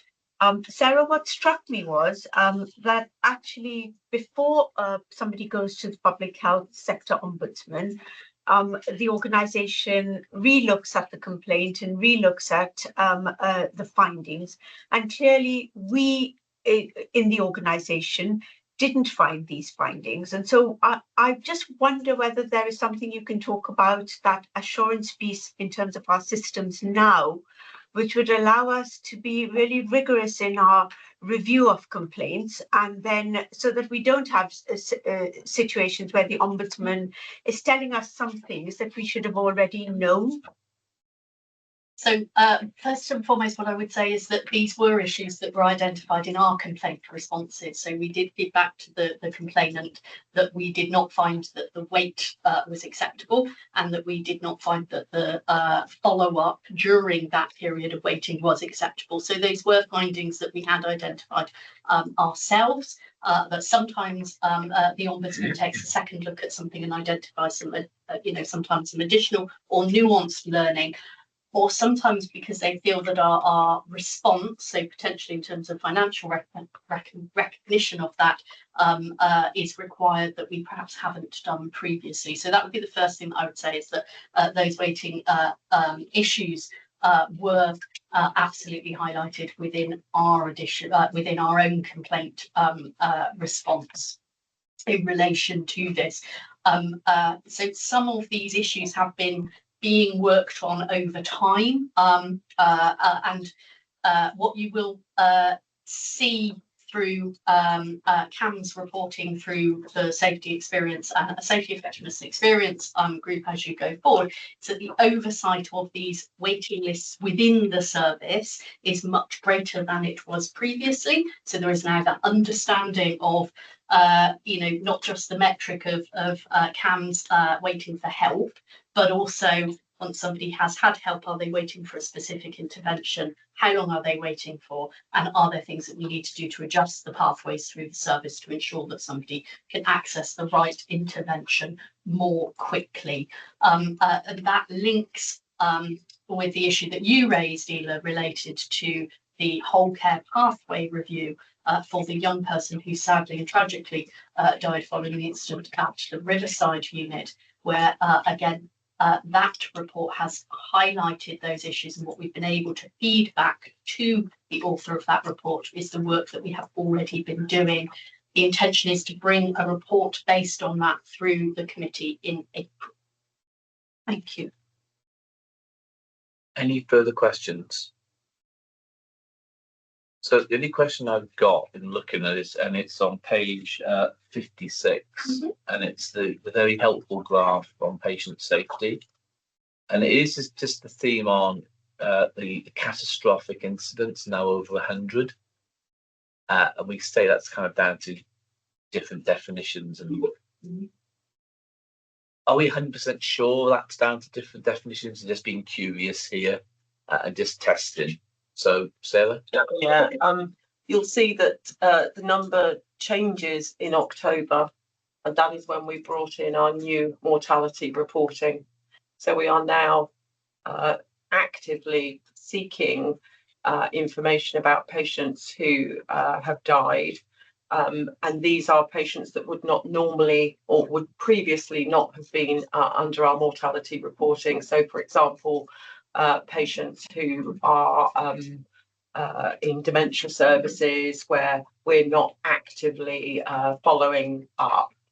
So they're stable patients, but obviously from a physical health point of view, they are at risk because they're elderly. So that's why the numbers absolutely correlate from October onwards. It is entirely down to our change in our processes. It doesn't represent a change in what is actually happening to the population. And Ela, you comfortable with that? Yes. Suchitra, when she was here, came with a paper to Quality and Safety Committee outlining the change in mortality reporting, and this was expected, but of course we just can't, you're right to ask the question. We would continue to ask the question. That's great. Brilliant, thank you. In which case then on to Freedom to Speak Up report. So we just need to collect our Freedom to Speak Up Guardian to present a report, excuse me. And the good news for colleagues, we appear to be roughly on track, so we'll have a break at about 11:40 as per the agenda. So that must be a first for me, Chair. So I think I've learned from Jan. Yeah, it's that night, Paul, isn't It's a premature claim to agenda. I could blow it. Couldn't I? Okay. So the keyword on the late shift. Yeah, exactly. It all goes to pot.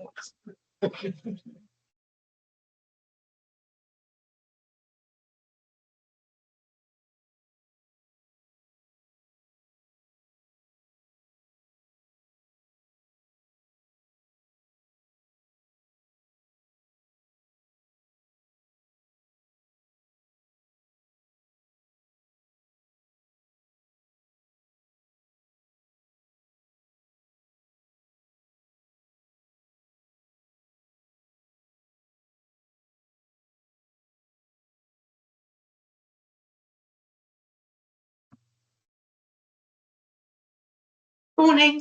Morning. Good morning. Morning. Morning.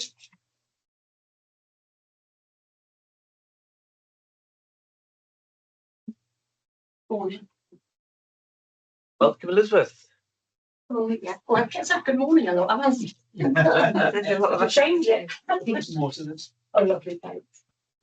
Right. So time now for the biannual Trust Freedom to Speak Up Guardian report. So shall I just give just a few little headlines? That's headlines. I mean.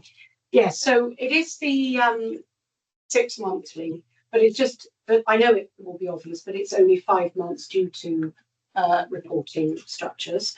I wanted to point out, we did discuss it very briefly last time, but I've put in a lot more detail about the conference that we held in October, the Southwest Conference, which was, as you can see from the report, really brilliant feedback, and we're actually going to continue that and have another one this October as well.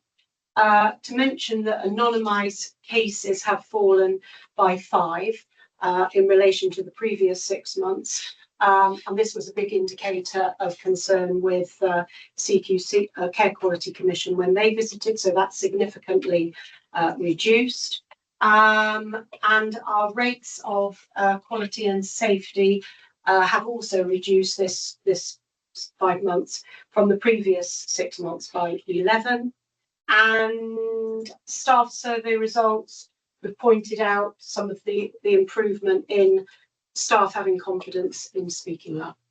Still issues about staff not really feeling, if they do speak up, that action is always taken.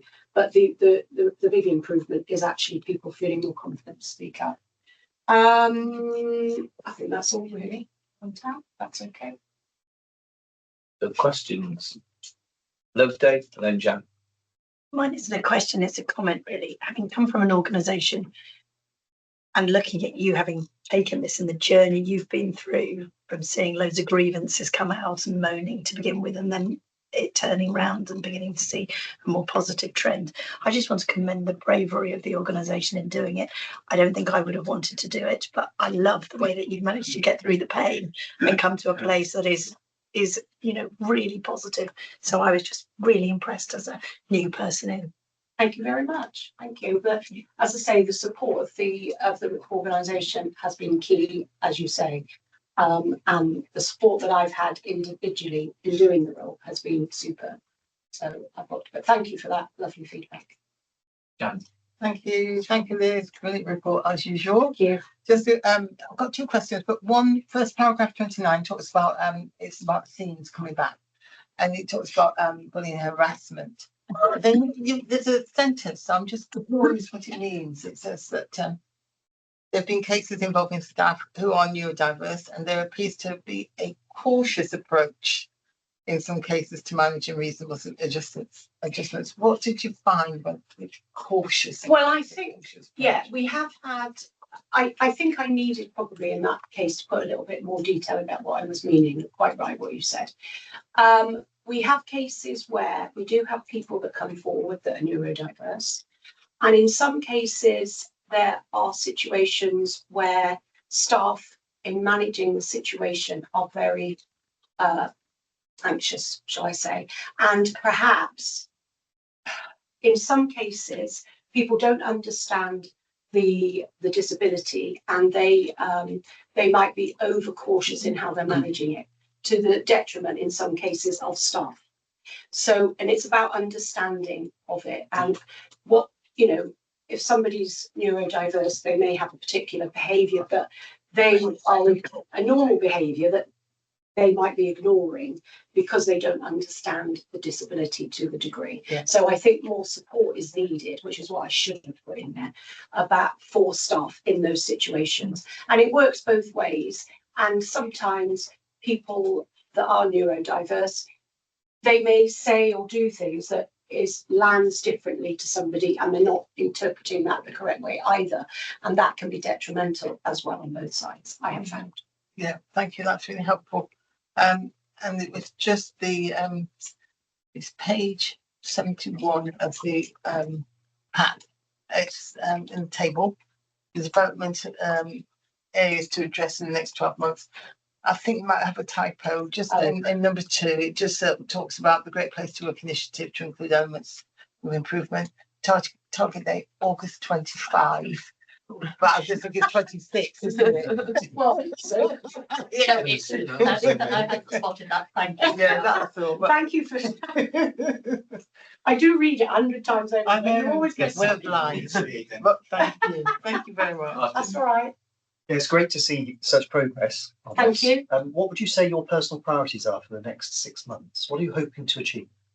I think I want to do more work about triangulation of data, and we haven't really started it as much as I'd hoped. So in our prevention of bullying and intimidation group, we have a representation across the organisation, and we are looking at, you know, the fact that the data that I produce and my cases, they all go into a process normally, unless people come forward just for support and advice. So it's about, with all the different departments, HR particularly, in how. So my cases are slightly reducing because of what we're doing, like early resolution and going through other processes. So we're joining up together. Sorry, it's quite simplistic what I'm saying. So I want to look more at how this works with all departments, all services, particularly with the People Directorate, and also with managers and teams, and looking at how it all fits together, what we're preventing, early resolution, what's that preventing, what learning we're doing. So while we might have learning and good practice from Freedom to Speak Up, it's actually more global than that, because obviously it does link in with every, all the systems, if you see what I mean. Sorry if it's a bit, I don't know if I've explained it very well. And if you do need some assistance, some support with the data, then do get in touch, because we would like to be able to help with. Oh, that would be fantastic. Thank you very much. Thank you. Simon, and then Dominic and Sarah. Yeah, thanks, Liz. I suppose just go on just some of the things that I sort of, I hear about that fear of staff. If they were to speak up, then there would be it would then find its way back to the department or to the head of that manager, whatever it might be. And I suppose, at the end of the day, what are the things, would be deemed to be really good practice to be able to, I suppose, give our staff confidence that actually that wouldn't be the case? And I suppose it's the holy grail of to be able to try and answer that, isn't it? But is there more that we could do to be able to, I suppose, provide that confidence and assurance to all of our staff, particularly staff coming from the global majority, who I do, and who, and some of them are in quite a vulnerable position now with the whole immigration sort of changes. We don't, when we are the, majority white, we don't worry about that from day to day. But if you're in that sort of position and in fear of, crikey, what's going to happen, I could end up sort of being sent back to my, to my country of my original, where I originate from, then that puts a lot of pressure on people. So is there more that we can do, which would help, yourself and all of the freedom of information champions? Well, there is a lot of myths, and I'm going to talk generally about freedom to speak up. And, some of these processes do, through consent of the person that's come forward, might lead into HR processes or issues then are taken forward, but that's always with the person's consent. So that, giving that reassurance to people, because, we have had some feedback in one particular division that staff are really anxious about coming to freedom to speak up, because if they do, it'll go into an HR process and then they're back, and go through all of that. Yeah. So it's about diffusing that. And a lot of that is about people that don't know, enough about speaking up. So there's a lot of work, even more work to be done about promoting it, what the different processes are. The Freedom to Speak Up app, I've had some really good feedback about that recently, that staff don't really understand how it's anonymous, and things like that. So making sure making sure there's a lot more awareness about the processes, so staff are clear about what can happen. Nothing can happen without consent, whatever, unless it's a serious patient safety concern, which that is absolutely reiterated 100%. So it's more about the awareness, more about the process, that people can feel safe to come forward. Some global majority staff, for example, do go to our champions, and they may just want to talk. They may not want anything to happen, because they are, like a lot of people, very fearful of what might happen next. And people on the visa, lots of people are feeling that way. But yeah, I think much more promotion about the processes, the fact that, when you're anonymous or you want to, to be confidential, that it is kept that way, which it is. I don't know if that's... No, that's fine. No, absolutely. So, mindful of time, quick comments from Dominic and Sarah. You're a wonderful freedom to speak up, Guardian. You're also very humble. And with that humility, there's a risk that you hide your light under a bushel. So to try and tease that out, tell us a bit more about the regional conference and some of the feedback. Oh, yes. No, the thing that it was fantastic, actually, because we had champions and guardians from the Southwest, and we had people from different organisations like, the ambulance service, the fire brigade, the hospices. But the thing that I was the most proud of was the fact that 3 board members, Brian, Sarah, and Paul were there for nearly the whole day, and the impact and the support that our organisation has for freedom to speak up really shocked other organisations, and they were like, liberal, they just couldn't believe it, and it gave them inspiration, and that was what was the amazing thing. I mean, I got more popular as a result. I have actually. Still humble. I want to speak a little bit on Simon's point here. So, which was around the confidence of our global majority staff to raise concerns. So, this relates to some feedback that we've had from the one of our staff networks, from the TREAM network.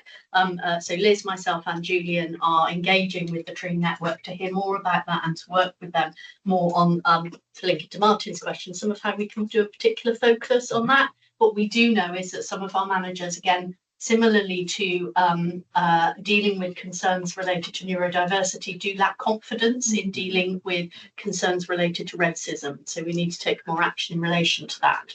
And we do also see, whilst we've seen an increase in the number of global majority staff raising concerns through freedom to speak up, which is positive and a real thing that we've been working on, and Liz has been working very actively on, we know that if we look proportionally, the numbers are still not where they should be based on the makeup of our staff. demographic.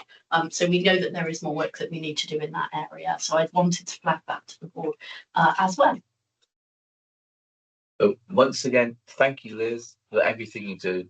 Keep on doing it. Thank you. Thank Thanks you. for all the support. Thank you very much. Thank you. Thanks. So we've got the integrated quality performance report. Can I just say this has gone through committees. So in presenting, can we just highlight, are there any really significant issues that we need to be discussing, recognising it's gone through committees? We've only got 30 seconds, haven't we?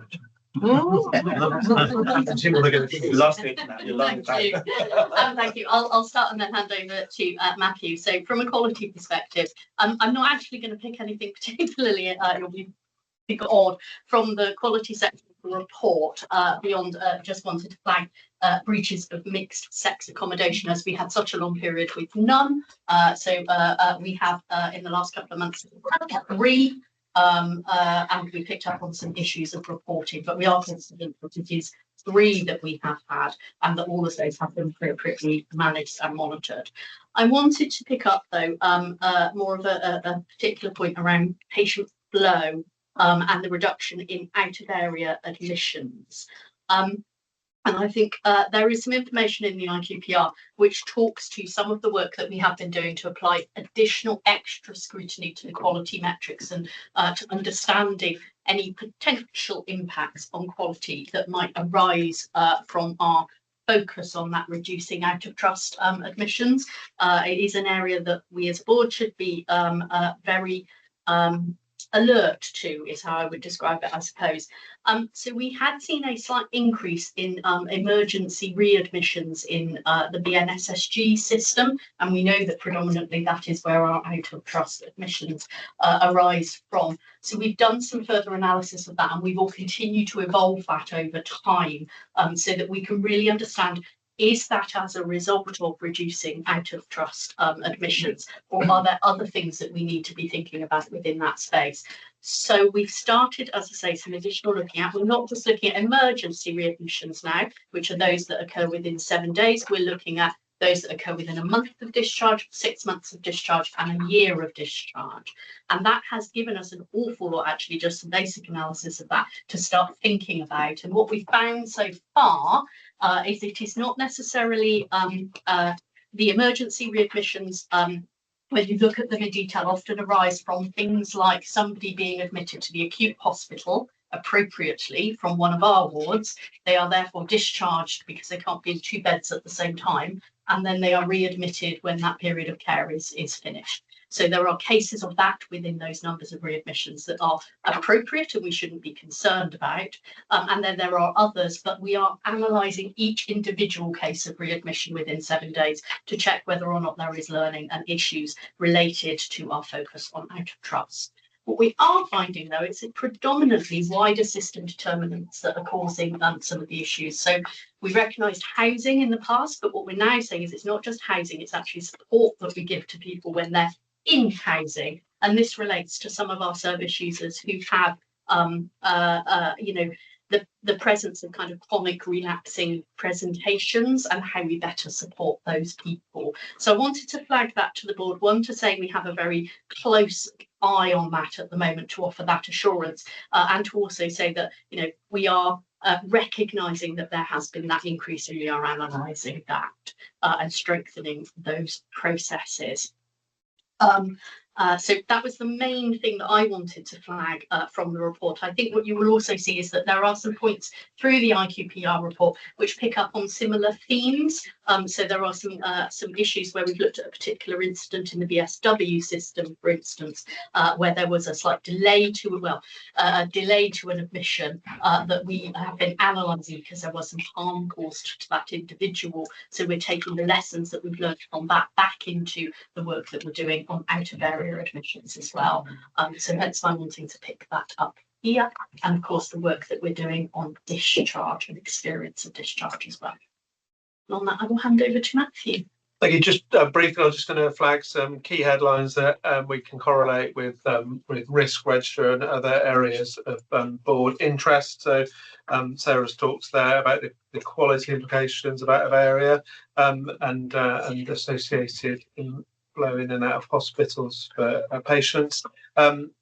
Pleased to report as of today, we don't have any patients placed outside of the trust geography, and we have 6 patients placed outside the trust in private beds. So again, a significantly improved position. Obviously, we're still working towards our aspiration of not having any patients placed out of the trust or on a tight deadline of the end of this month. But we'll obviously do whatever we do in a way that reflects the needs of individual patients and ensuring safe, good quality care. Good progress with CAMHS access, just to flag as well, because that's a key metric, contributes to our overall national ratings.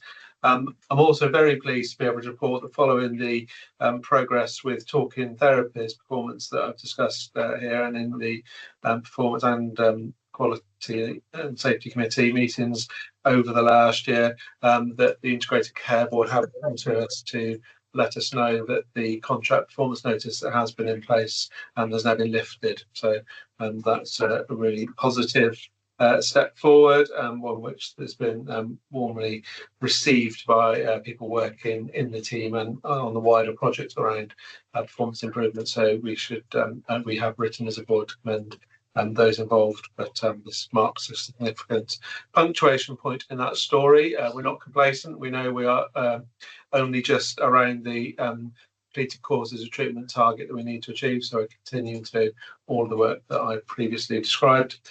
And the final thing I just wanted to flag, and we might hit through other parts of the board agenda today, is around the changes that we've made to the VSW 111 for mental health and out and out of hours assessment service. The board will recall that we previously reported some quality concerns and business continuity concerns around that service. That's led to us putting in place a piece of work to significantly change how that service is delivered. I'm really pleased to report that, again, after a huge amount of work by a really good team of people in 3 times a week project meetings, we've made really good progress with that. So we've stabilised the out of hours assessments, so overnight assessments and intervention. So still more to do, but that's an improved position, and we're very close to the call handling aspects. So the first bit that happens when you dial 111, and that transferring into a system operated by Bristock, who's our key strategic partner in BNSSG. And to the mental health clinical assessment service, which is the clinical components of the service, where you speak to a clinician when you ring up, that is being aligned with, distinct from, but aligned with the model that we have in the BNSSG system. So I'll pause at that point. So any questions, colleagues?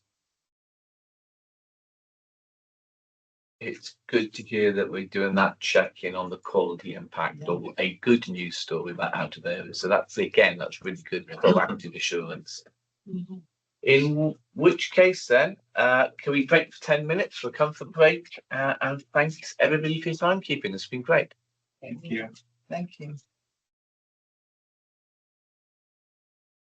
It is.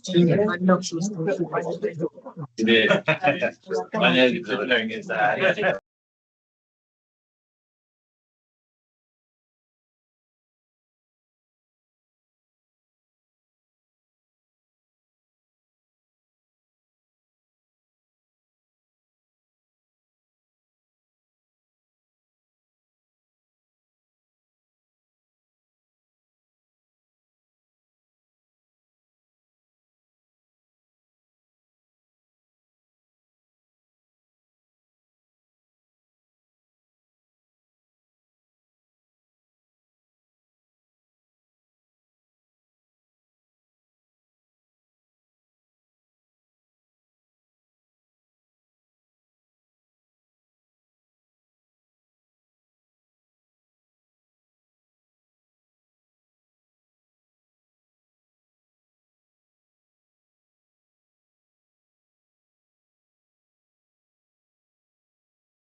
we ready to start again?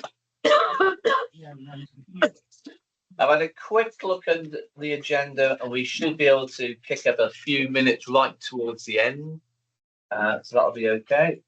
In which case, can we move on now to People, Culture and Leadership Committee Chair's report? Thanks, Chair. There have been two meetings since this report that you've got on your hat. You've got the report for the 19th of January meeting, and there was a meeting held last Monday. So I'm just going to give you a quick highlight of some of the issues from the 19th of January, and Paul Spencer will just give you an update in terms of what happened last Monday. Really good news in terms of the highlights. In terms of assurance, I just want to raise with you the workforce indicators. We're seeing sustained improvement, but there are some ongoing medical workforce pressures that are in specific localities, resulting in the continued use of locum cover. Good vacancy levels, in the sense of, I've been here now for 6 years, and I think when I first started within the organisation, the vacancy levels were running at 500 and 508 or something. 1,000. Yeah. Good grief, I'm underplaying it even now. But given that we are now about 300 or so vacancies across the organisation, I think that is fantastic work by staff within the organisation, making it a better place to work, and therefore retaining staff. Staff survey results we all know came out. Some positives there: improvements in line management, organisational culture and staff advocacy. Some of the challenges that will continue for us are around discrimination, staff burnout and musculoskeletal health. So obviously there seems to be a rising back problems that people are experiencing. In terms of healthcare support workers, that remains very much on the agenda in relation to the workforce supply and the immigration sponsorship legislation. So as a result, that was an increased risk and the risk register. Really positive news that I'd like to actually put in the board papers, and that is around the nomination by Catherine Murphy, who is a healthcare support worker, for a national CNO Chief Nursing Officer Award. So great stuff by her. And the resident doctors 10-point plan, 77% of the plans have already been initiated. This is following the NHS changes. We've got a challenging area in relation to the provision of hot food over a 24-hour period, but there is a trial going on at Sandalwood Court, and if all goes well, we'll roll that out across the organisation to areas that can support the providing hot food for resident doctors. Paul, I don't know whether you want to talk any of the highlights from last week. Yeah, I can do. I think there were a few of the themes that were repeated, so I won't go over those. We did just touch on the staff survey results again, and actually in the morning, Gary had sent out an email looking at some of the national trends through the Health Journal, and so our results, no complacency, but there were some good improvements, but set in the wider context actually, where a number of the results had gone backwards, so it shone a light on those quite positively. The committee recommended to this board that we accept the Public Sector Equality Duty Report, which comes later in this agenda. So we scrutinised that and can recommend that to board.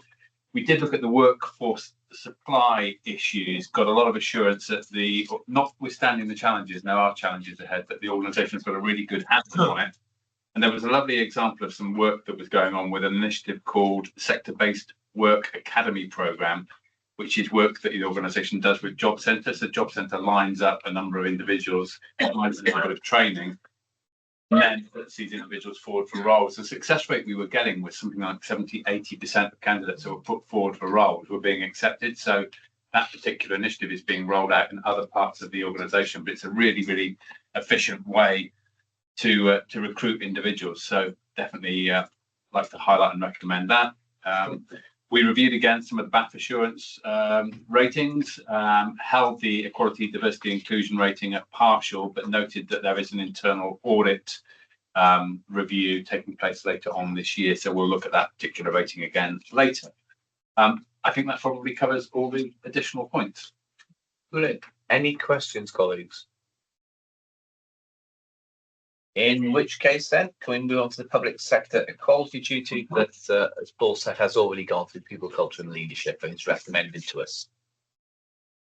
Thank you. Yeah, I'm conscious of time and the fact that it's been through people committee. I was just going to give a couple of quick highlights. Apologies, my laptop's just frozen up, so I'm just going to work with my notes here. So obviously it's data that we're required to publish annually. It's broad set. It's quite interesting and useful compared to, so it's a very broad set of data that we use to measure, test and refine our EDI strategies, both workforce and service users. So a couple of quick sort of notable things really. So I guess something that we're already aware of is the increase in the proportion of Black, Asian, minority ethnic staff. So if we look back the last 3 to 4 years, so this is on page 131 of the pack, we saw we were around 11-12%, and that's really increased dramatically over the last 3 to 4 years to 23%. So much higher proportions. We do recognise, and this is illustrated in the report, that there is a disproportionate number of those colleagues in band 3 and band 5. There has been some movement through to progressing into band 6s, but that's something that the RES and the DES action plans, our equality objectives and our people strategy are seeking to support the organisation with addressing. Bank as well is the other, very large number of colleagues from that demographic. The other thing interesting that we saw in the report, just by way of highlight, is we're getting younger as an organisation. It may not feel that it doesn't to me, but if we look on page 129, many organisations, as we had some sort of 5 years ago, were struggling with a potential sort of a retirement bomb. Ticking time bomb.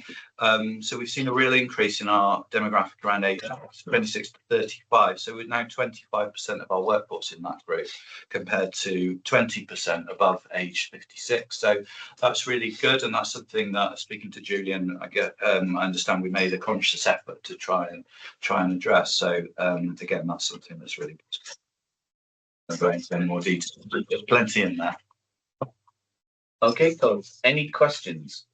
Brian, then Ela. Just a very quick one. Apologies for being a pedant, but before it goes in the public domain, can you correct the spelling mistakes, please?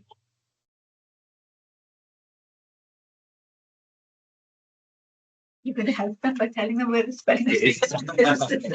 I'll tell a guy, we can. It is. Yeah, I know. That was tongue in cheek. Thank you, Simon. Ela? Thank you. I just wanted to follow up on page 125 of the report, where there's a service user profile, especially for talking therapies. And I'm doing some of that triangulation about people from Black and ethnic minorities not wanting to access services, and therefore we see higher rates of detention later on because of increased severity of ill health.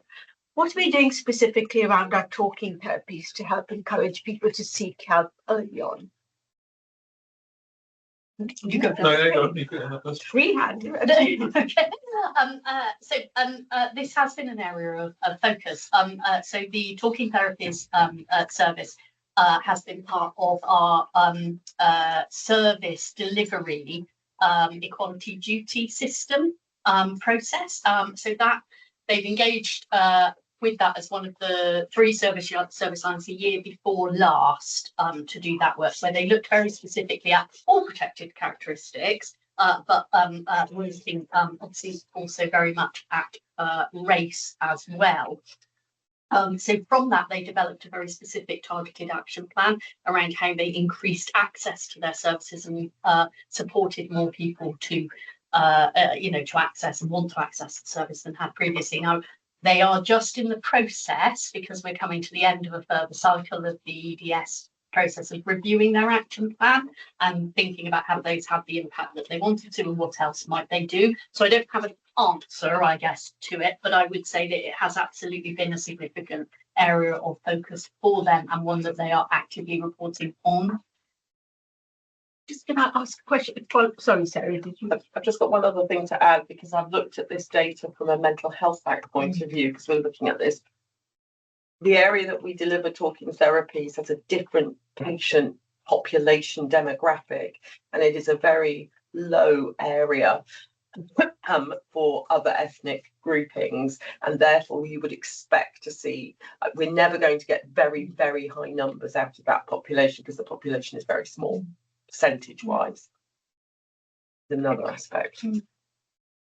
Thank you. So on that, I'm assuming that is it's service users we're talking about. Yeah. Should ELA want to look at that in a bit more detail at Quality Safety Committee, feel free to monitor the progress of the action plan, I guess. Yeah. Yep. Thank you. Paul? It's just a pet subject of mine, which is that's why you look at the gender split of the entire workforce is so female. And when you will see something like this, will be also in the teaching profession in primary school and primary school. And I'm in some campaign. I used to be Black Boys Camp before, but now we are doing White Boys Camp, which is a very campaign that is very targeted on boys going for professions. And then you look at vacancies here in the NHS, and you have very few boys and men actually getting engaged. The question is, what can we do? Because if you look at the not in employment, education, or training, out of that 1 million, 60 or 64% of them are boys and men. And I'm just, these are big things. I don't know what we can do as an organization. Like I'm just trying to, it's so stuck when you look at it. You look at it also in the teaching profession, then you look at the need. And you say, look, what can we do? And I don't expect any answer to that, whatever. It's raising. Okay. Yeah, I mean, it is absolutely right. It is a perennial situation for the entire NHS, isn't it? Every trust pretty much is 75%, 25% gender balance. I think what we can potentially do is lean into those programs that Paul talked about. So that I've forgotten the name of it now, but the program that we work with the job centre to try and identify members of the community who have been on job seekers allowance, and as we heard, the turnaround of that is really high. So we could potentially be looking for a better gender balance there. So that might be one of the pipelines that we can open up. Perfect. In which case, thank you for that report. And now can we take the Digital Estates Committee Chair's report? Chair, I just wondered whether you wanted to just gain consensus that we approve the apologies, yeah. You're doing me out of a job. Sorry. I'm ahead of me. So are we content to approve the report? Yeah. Thank you. Thank you, Chairman. Digital Estates Committee report. Excellent. Well, I've only had the pleasure of doing one of these so far, and this is it. We talked about a wide range of things. We began with a sort of discussion of the overall level of assurance, given that we seem to have a lot of things that were at partial assurance. We spent quite some time really challenging ourselves as to whether we did have a plan or whether we were stuck eternally at partial assurance. And I think the consensus was that by the summer and the autumn, a number of things should have improved or fallen into place, whereby we might be able to see an increase in that. But the big things in this report were, firstly, the transformation programme, I think, is the standout piece, where obviously we were looking at the governance that's been put in place in terms of the transformation projects. the fact that they're coming through a single programme and the strategic delivery group, and that will then come up into this committee. So we took quite a lot of time looking at how that was going to be configured and how we expected to see the transformation blueprints, once they're developed, governed through this committee. Just in terms of the more routine business of the committee, we talked about digital delivery, particularly AI and the use of Teams Premium for just general AI, but more in terms of e-observations pilot that was about to kick off. And the ambient voice pilot as well. So lots of encouraging stuff coming in terms of AI and digital programs that are coming through. In terms of estates compliance, again, the compliance rate slightly down on the month, but I think some data issues there and just general where we were in the cycle, but nothing that came out as anything particular to worry about that wouldn't be caught up in a routine way. And then in terms of the estates delivery programme, we just got the sad news about the flood damage at Kingfisher and the fact that that was going to have to be delayed for up to 6 months, but noted the huge amount of work gone on before we got to that point, as well as hearing about some other estates projects that had come up, including the construction of Callington Road and also some future schemes that were being thought through. The only other thing I just wanted to pull out was the digital operations dashboard and the rates that were there. We're seeing an improvement on a lot of those metrics, which was encouraging. Most notable, I think, was the rollout of the Windows 11 devices, which had seen a lot of satisfaction improvement and indeed a big reduction in service levels, which was encouraging. And then the last point was around the property strategy, where we had a number of I won't say last minute because that sounds disingenuous, but tactical decisions that were made about opportunities that arose to move from one property to another and things like that. And the committee spent quite some time looking at how we could link that more purposefully with the strategy, so it didn't feel like it was, oh, let's do this or let's do this. So I think looking for a more strategic approach around some of those property decisions in future.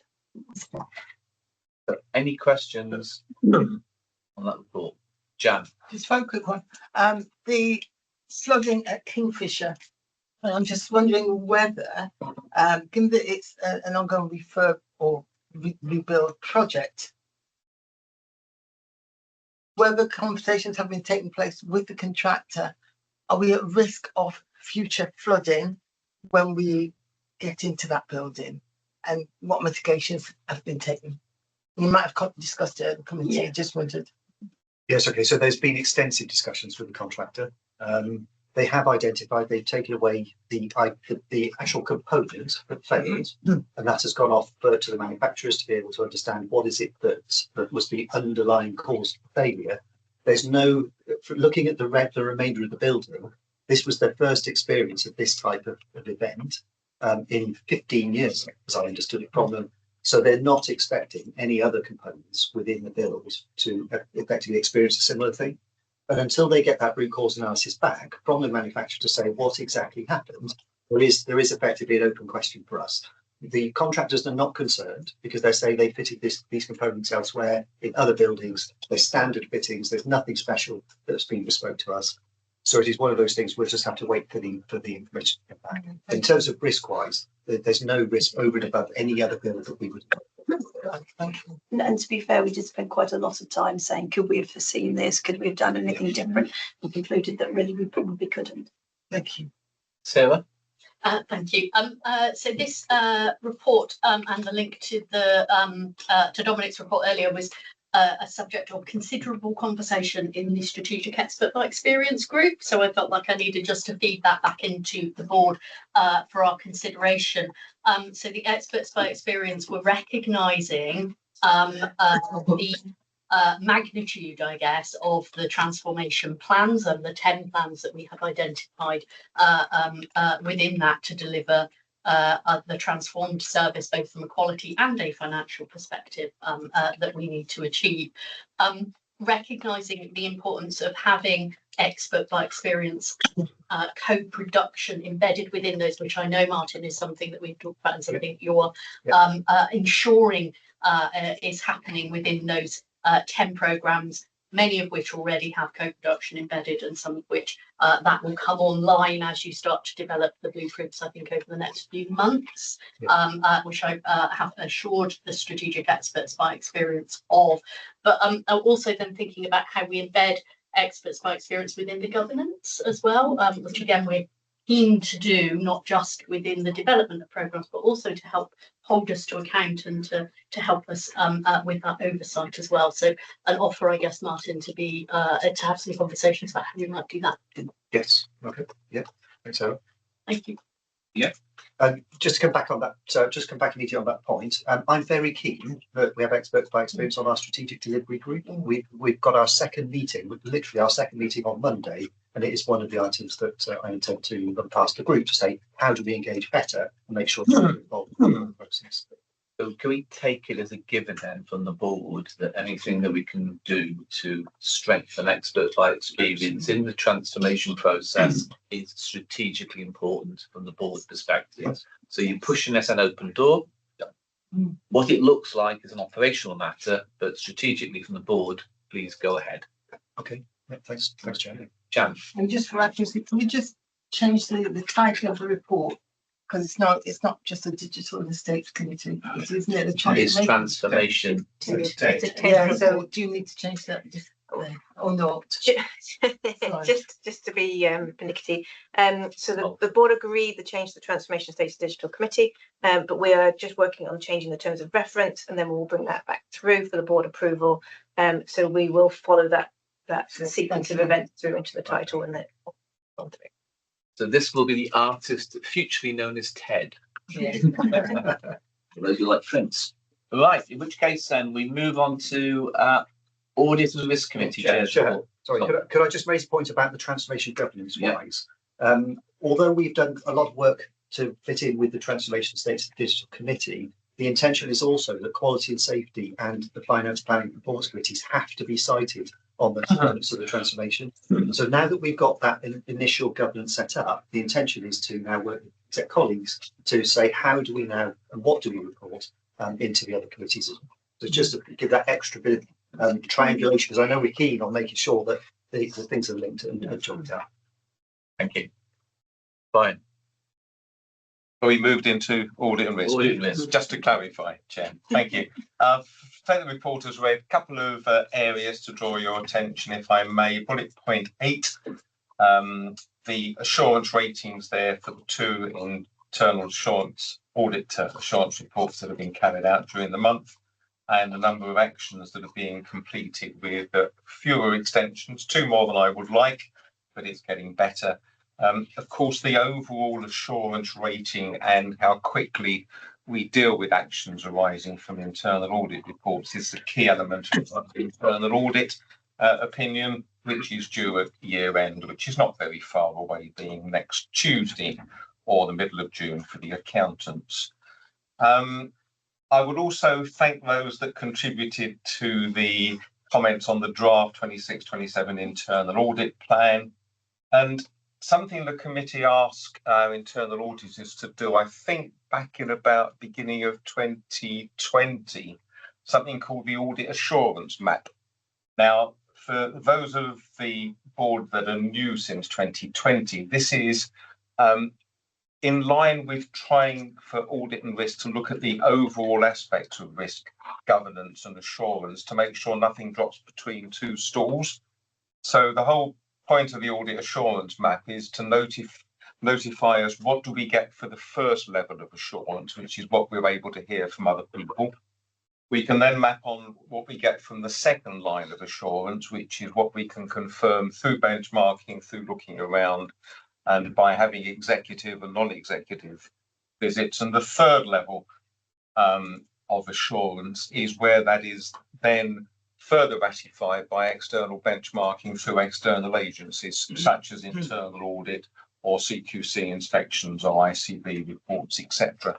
So at the last meeting, we've asked RSM to reinvigorate that and circulate it, just to make sure that we're got everything covered, both past and also looking forward. So that will be coming, trying to include that in the audit committee's chair's report after the next audit and risk committee meeting on 9th of April. That's all I wanted to draw the board's attention to, Chair. Any questions? In which case, no questions. Move on to the Finance and Planning Committee, Finance, Planning and Performance Committee Chair report. Which is a verbal update. We can cover more details this afternoon if we need to. Just a few items to lift off the page. I'll leave the in-year delivery of the financial plan to Simon, because that is in both good hands and good shape for 25-26. At the point of the meeting on the 6th of February, we were focusing on whether or not we would get across the line in terms of our capital spend. Yesterday, we were advised that we will fully spend our capital in 25-26, which is an excellent achievement. Martin said never in doubt, but we're not sure that was the case. We have also requested sight of the phasing at the next meeting for the 26-27 capital plan, and I think Loveday is doing likewise within the Digital and Estates Committee. The blueprint focus continues. It's constantly a moving feast. The numbers are moving. I think the 3-year plan is something like a 40 million efficiency and 24 million identified. The focus at the moment, though, is on the year 1 delivery of 17 million, of which about 11 million is currently identified. So there's that 6 million gap that's being worked through, but kind of by the week, we're getting sharper clarity on that. We did review and recommend sign off of the proposed 26-27 revenue and capital budgets. And I think the final item, which I'll just raise as a point of interest, it caught my eye. We're looking at interim inpatient provision for CAMS, a CAMS unit. That's something that's currently being explored ahead of the opening of the main unit a couple of years' time down the line. I think that probably covers it all for now. If we then move on to finance report month 10. Yeah, thanks, Chair. And clearly, with 6 days to go before the end of the financial sort of year, I thought it'd probably be best to just do a quick voiceover of where we will be. Clearly, obviously, that detailed information will flow through into Finance Committee over the next 6 weeks. So I can confirm to the board that we will be sort of hitting our sort of financial plan for the end of this financial year from a revenue perspective. And as discussed a little bit within Finance Committee, we have been notified by NHS England that for those providers and systems which delivered their financial plan, they will be then in receipt of unearned deficit support funding. So, for example, BSW haven't delivered their plan, they haven't received deficit support funding, and therefore that's then been distributed through to the organisations which haven't delivered their plan. At this point in time, so that would be an improvement to our bottom line. You have to show it as a surplus, and it is also cash backed, and that cash will come through next financial year. That would probably put us in a technical position of about a £1.5 million surplus, which we are expecting. It's about 5.5 million for UHBW and MBT. It's based on size of organisation. So again, just to be aware of that sort of position. People can have different views and approach in respect to that. You're smiling at me. But again, we will need to sort of manage the communications associated with that, because that is very much a technical sort of benefit to the organisation. Again, we've seen sort of the further improvements within our sort of position. Agency continue to come down and puts us in a good position to go against the targets for which have been mandated on us for next year and the year and the following year. And we've also seen great strides in respect to reducing that out of areas of position. Which hopefully, we will be in and around sort of that zero mark moving into the next financial year, for which there is a £4.2 million savings target connected to it. So if we can get to that place and sustain it, then that will, give us, a real good starting position. So that's the revenue side of things. Capital clearly has been a concern all year. Obviously, in the exec team have done a review of some of the challenges, which is not just this financial year. We've seen it in previous financial years, and obviously that report is coming through to Finance Committee in a few weeks' time. And then really thinking about some of the changes which we all need to make.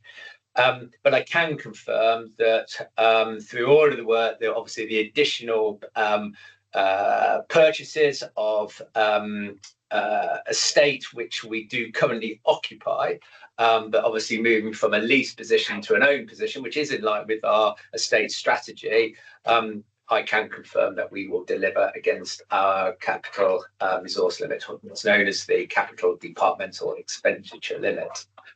Which is fantastic. Clearly, we are needing to work hard to ensure that we've got a deliverable plan for 26-27, and we absolutely deliver against that plan, and hopefully not see the levels of slippage that we've seen in this financial year, which has been really tricky for all of the reasons which we've discussed within Finance Committee and Audit and Risk Committee. So again, really good position on that. And obviously aligned to our revenue and our sort of capital position, we maintain a really strong cash position. That cash position will reduce in line with what the plan was in respect to prepayments. So again, that will maintain a strong position, and clearly the 1.5 million extra that we'll get from the surplus will help our cash position. So if we do get into some form of financial distress, clearly cash is the key issue, so again that gives us that competent position, and in line to that, our better practice payment code continues to be sort of really high at just around 99%. Let's take questions. Any questions? In which case, sounds like that's a really good result on a whole range of fronts, so well done. Clearly, we need to make sure the communications is clear and appropriate, because it's the time of year where we go, wasn't that amazing? And then 1st of April, there's no money. Exactly. So we need to make sure the communication is still appropriate. That has been communicated up the night. So, but yeah, that's a huge amount of well done to everybody who's been involved in the last year, and hopefully the audit goes well and smoothly. Yeah, brilliant. In which case, Chair's report for noting, if that's okay. Any other business? I have not been alerted to any other business. Haven't you, the Chair? So can I declare this public meeting closed? We due to meet again at 1:30. I've just checked, there isn't anybody who's coming from outside for the part 2. So could we kind of convene again at 1:15? Yeah. Brilliant. In which case, thank you so much. Thank you. Thank you.